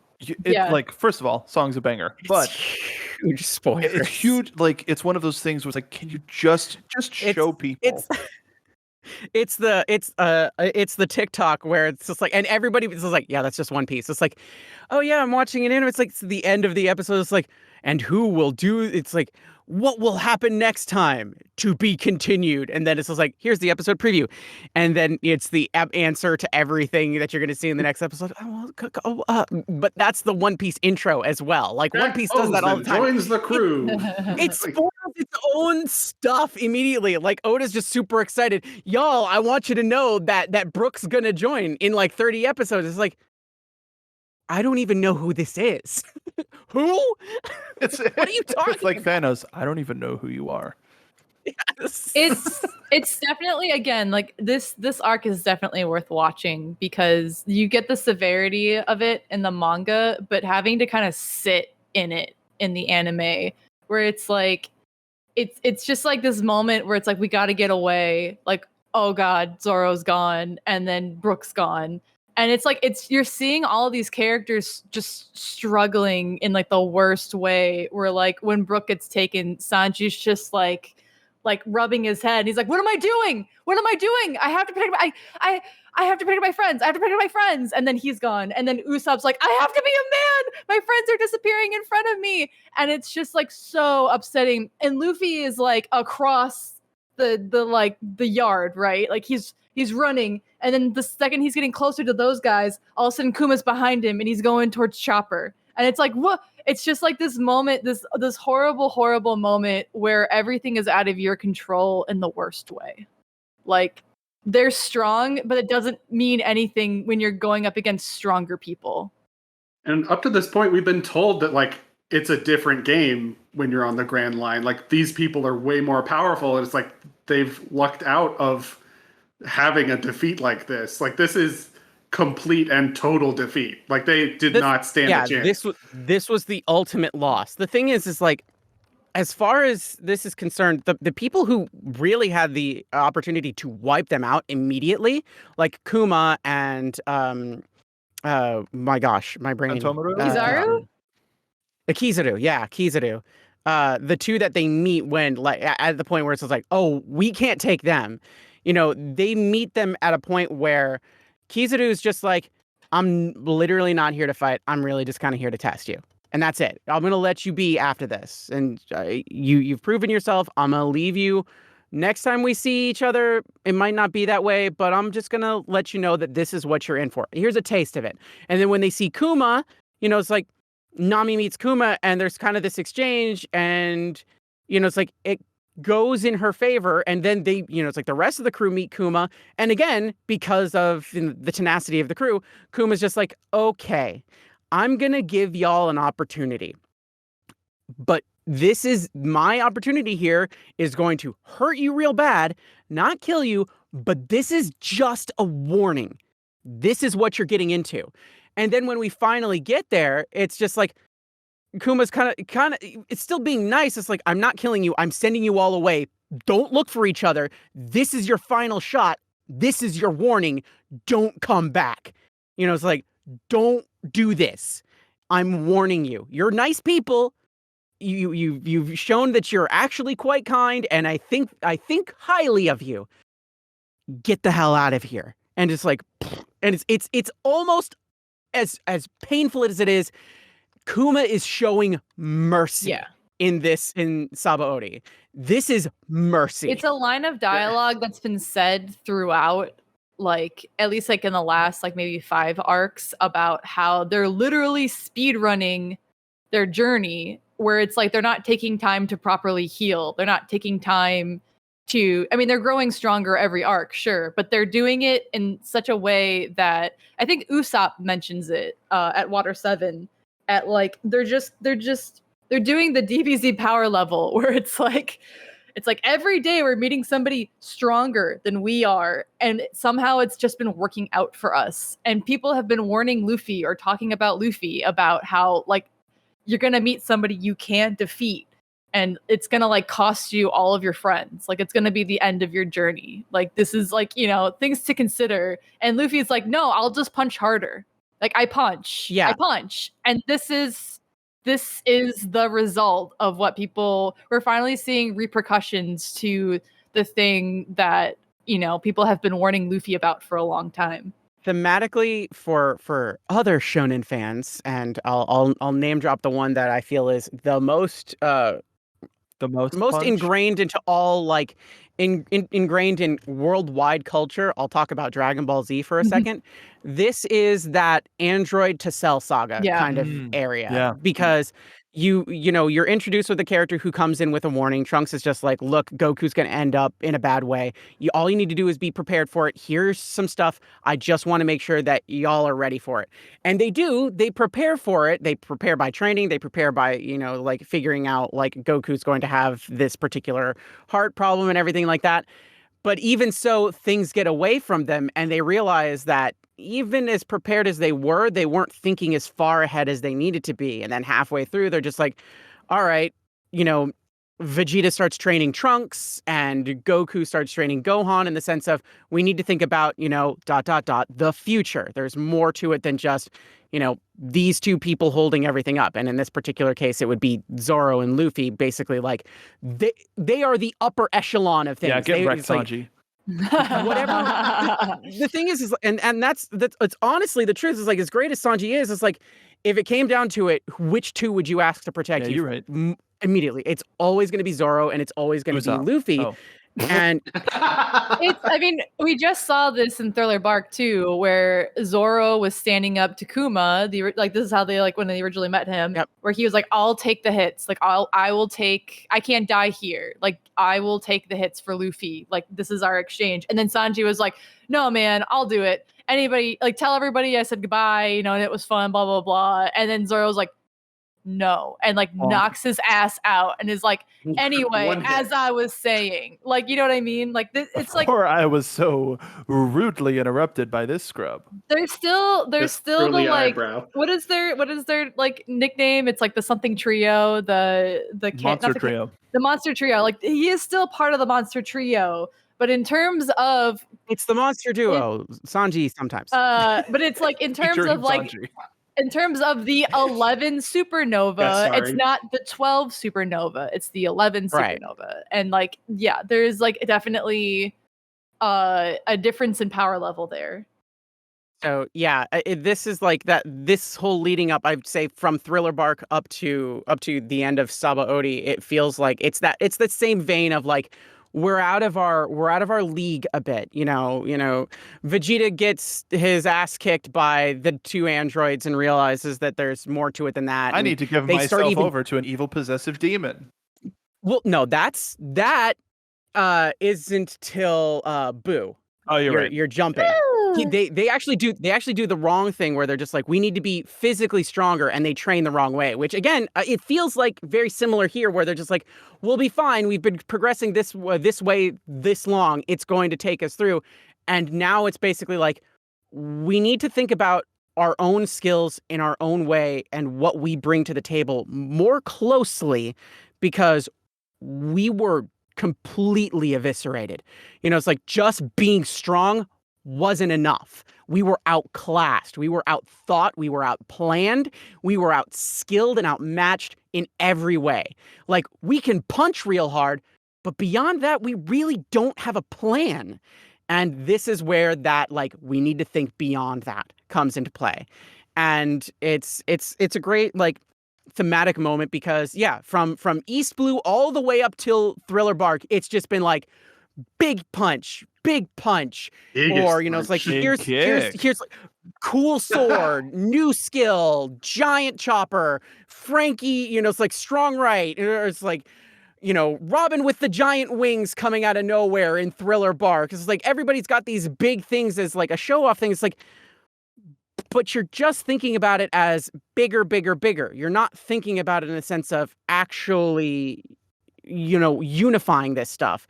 And there's teases of like, oh, maybe these two people work better together. Like, even like Usopp and Zoro working together. It's just like, there's moments of just like, actually, they complement each other in some weird ways. And they needed to be thinking about their own skills and growing that, and then how they work well with the rest of the team to support each other, because they got ruined. Yeah, it's like up until now, it's been Luffy's journey. Everybody's just been along for the ride. Like, they're like, yeah, I'll drive you to the grocery store. You know what I mean? But like, Luffy's the guy who wants to go to the grocery store. Like, everybody else is kind of like, he needs them, and they acknowledge that. But like, in terms of like the things that they stumble into, it's always been kind of like, we'll let Luffy take the lead. And now it's kind of like, we can't change Luffy. Like, we're not gonna punch, we're gonna keep punching our way out of it, but the rest of us are gonna punch smarter, not harder. And like, before, I feel like this, it's like they were kind of like, again, like the Usopp And I get mentality. a punch planner. Yeah, it's like, again, like the Usopp mentality, where it's just kind of like, you're kind of along for the ride. You're not sure like what you're getting out of it. A lot of it's kind of like, I've got my own thing that I want to do, but like, we're mostly doing Luffy's thing. And now it's like, no, we were like committed before, but we're really committed now. Like, and this is where I gotta compliment One Piece again for a lot of different things. Is in so many shows and so many series, and in be it movies or animated series, comic books, manga, anything, novels, it's very rare that we have an honest to goodness, these people don't see each other. Like, they're going to be very far away from each other, and they're going to have to be by themselves again. And they haven't been for quite some time. I mean, it's like, they've been a team. They've been a family for a while now. And now the family dynamic is broken and shattered, and everybody's apart, and they need to re-find out who they are and then figure out where they fit in the future. It's all about family. And it's a huge, yeah, you are 100% right. But it's one of those things that I feel like most series are shy from, is taking these characters and putting them somewhere else for a while. Yeah, self-care day. We've been Mandatory vacation. We have been here and in this moment for quite some time. We've let the audience and the cast and it's like, and the world kind of settle into its place. We need to take you and these people, these characters, and move you out of your comfort zone. And that's what we're about to get into. And I love when it's unapologetic. It's just like, we need to focus on the intimacy of it all. Like, and I don't mean the huggy, kissy intimacy. It's the introspective stuff. It's like, we need to have these character moments happen. And in One Piece's case, it's these people have been together for a very long time, except for Brook, poor guy. And it's like, everybody needs to refocus and find out, like, why are you doing this? Why do you care so much? Who are you? What do you bring to the table? And what do you want out of this? It's like beyond, because you're right. Everybody just got swept up in the leader's mentality. It's like, this is the person leading us. I guess they're leading us, and we're not going to question it too much. Now it's, maybe we should question Luffy sometimes. Maybe there's more to it than just him being the captain. Maybe we have our own stories that need to play out as well. Yeah. And like the first time we kind of get a taste of that is like the previous arc with Usopp, who is just like in the middle of kind of having a breakdown and like an existential crisis of like, why am I here? These guys are complete monsters. I'll never survive type mentality. It's kind of the first time where it's like, like a disagreement with the captain to like that degree where it's like we're fighting for the ship, like that it escalated to such a degree. And then now time, it feels like a natural progression of Usopp telling these tall tales and them coming true. He seems to have like a precognition type of whose fault is it really, Usopp? maybe shut up sometimes, Usopp. Yeah, man. It's like he's the guy who's like, well, it couldn't get any worse than this, and then it starts raining, and it's like, shut up, dude. Dude, bro, come on, fam. No. Yeah, but this it's heavy. It's very heavy, right? But like Oda has been nursing us on this heavy mentality for the last couple arcs, where it's kind of like, now we're kind of getting to the juicy bits of this world. We're getting to the juicy narratives of this world. We've met enough people now that, we care about what happens in terms of the world. Paid attention.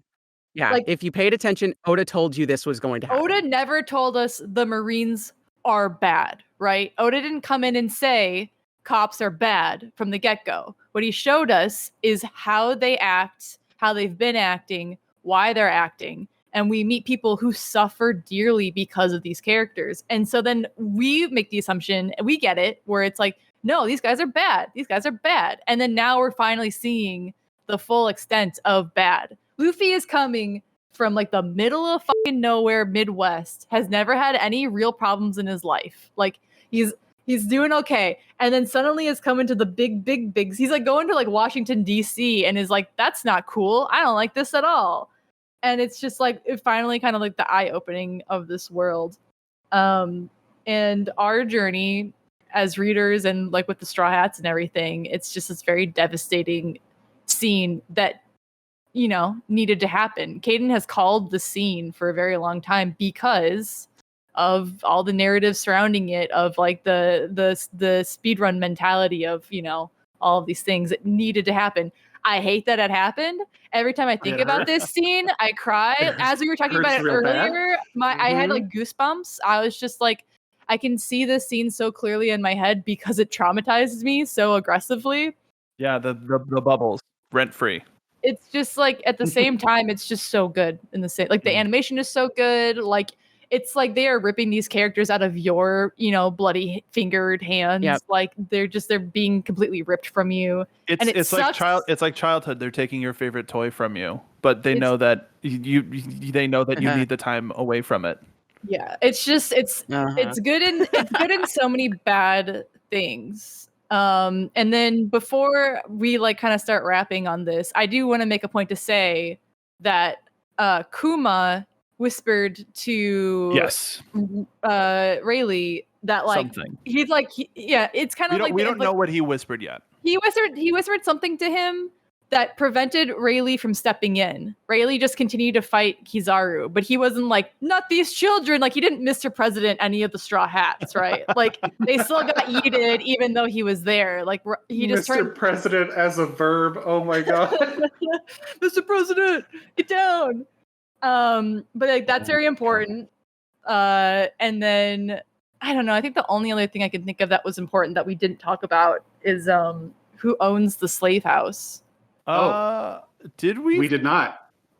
We didn't. No, we Did kind we of glossed over it find- because it's the same part. It's the same chapter that's important to me where they talk about why Kid has such a high bounty, and it's because he literally has murdered every single he's murdered almost every single person on every island that they hit in the Grand Line, and it's like what what the fuck, dude? That's really fucked up, and like they just Later, we find out it's only the Marine Islands. they dropped That's that. not true. They dropped that info, and like they just don't ever talk. It was more of like a street cred where it's like, yeah, this guy is hot shit because of this, and then they just don't ever acknowledge it because law's there, and it's like, oh, and this guy's this ass.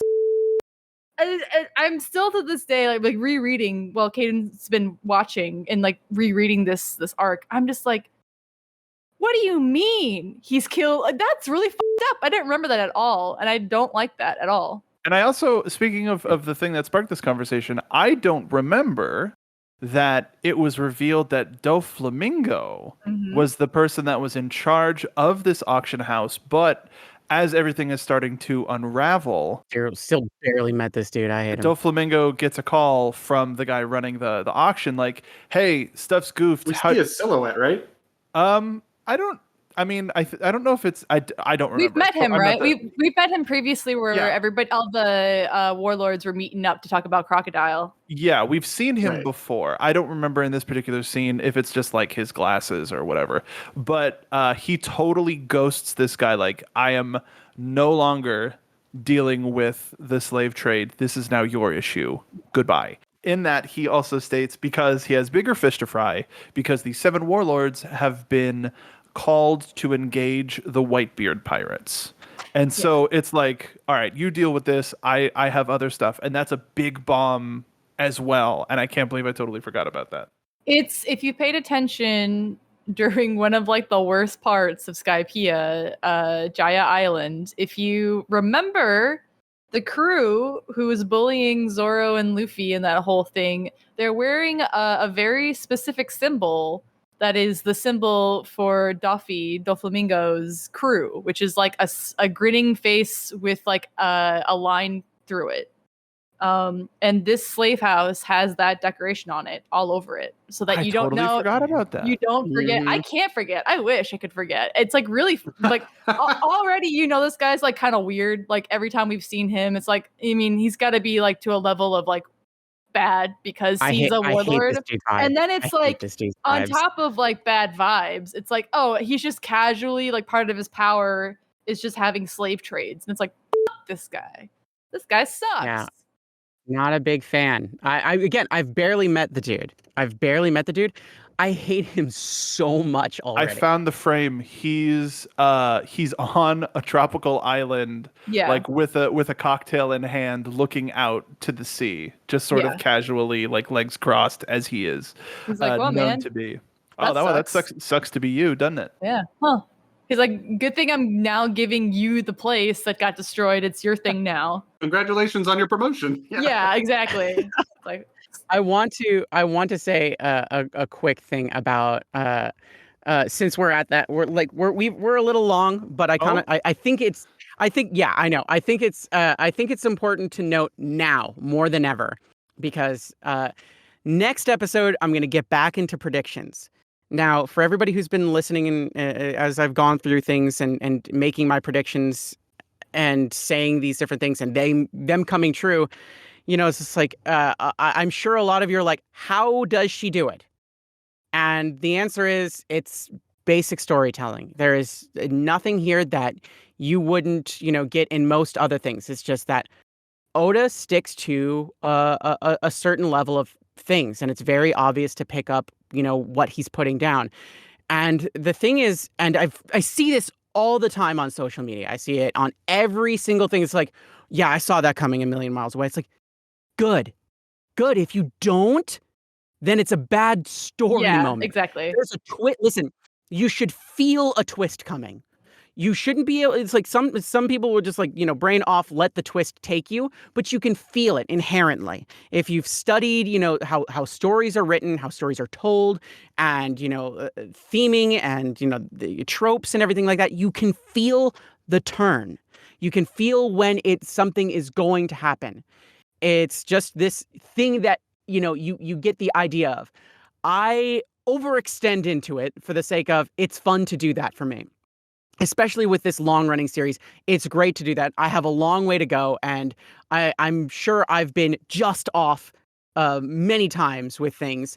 But the point is that if you feel the story going away and you feel in your gut that something is going to happen, even if you can't pinpoint exactly what it is, and then you go, oh, well, yeah, I kind of saw that one coming. It's like, that's not bad. You need to stop treating that as a negative thing. That's what's supposed to happen. You're supposed to feel smart.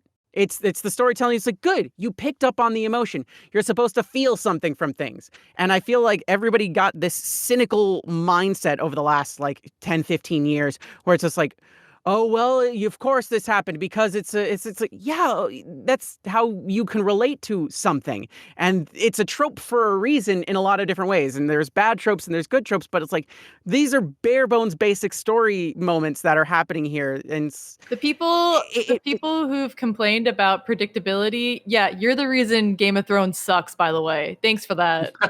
Oh no, there's other people to blame for that as well. But anyway.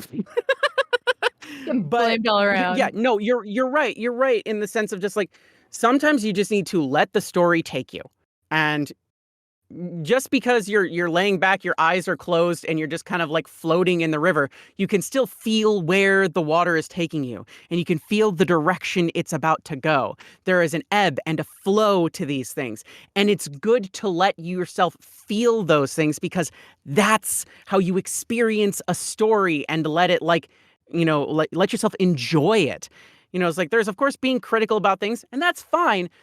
But, it's like if you can predict something is going to happen, that doesn't mean it's bad or improperly written. In fact, it actually leans toward it being great and properly written because you were able to kind of like understand where the story was going. I feel like detective stories do that really well. So like, we're going to give you clues. We're not going to tell you who it is, but by the end of it, you'll probably have enough clues to figure out who it is anyway. And that's the good stuff. You too can be a wild theorist if you study hard enough. Before we do the wrap up, I wanted to ask if anybody had any. Al, did you have any sort of final thoughts on the arc as everybody else is giving final thoughts? This island makes me sad. That's it. What made you happy? Anything make you happy, Al? They went to that theme park for a little bit. I don't think we mentioned that. That was a fun time. Did they do it before? Or did they do it when later? They do it they do it first. Like Oh, they go on a quick tour, and then because Hachan's always wanted to go, so they have a really great day before it becomes like their worst day ever. Isn't that always how it works? Mm-hmm. Hey, Sabaody gave me a new wife. I love Shaki. I love her very much. Shaki's the best. I want to know so much more, and I would love to find out from her voice actress what she thinks of the character and her possibilities and things of that nature. And we'd love to have Elizabeth on the show. Anyway, this ended up being a very dense episode. When we came into it, we were like, let's see how long. Let's see how long. Only we 20 go. episodes. Yeah. We can Originally, combine we were two arcs. planning this. We were originally planning to do this and the next little part together, No. and it's just like, let's break it apart. No. And I'm glad we did. I'm glad we did too. We gave it some time to breathe, and now we're going to need an extra 2 weeks to breathe until we get into the recovery from this. Where Luffy went? Where Luffy went? Where'd the boy go? Where boy go? Where you go? Where boy be? Oh, my time is soon. Where go that boy? There he goes, boy. There goes boy. So before we go, we want to give everybody an opportunity to let you know where you can follow them on the social medias. Al, where can the folks follow you?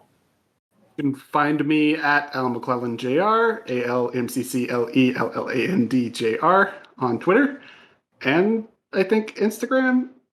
Hey. But I don't really use that. But that's it. Caden.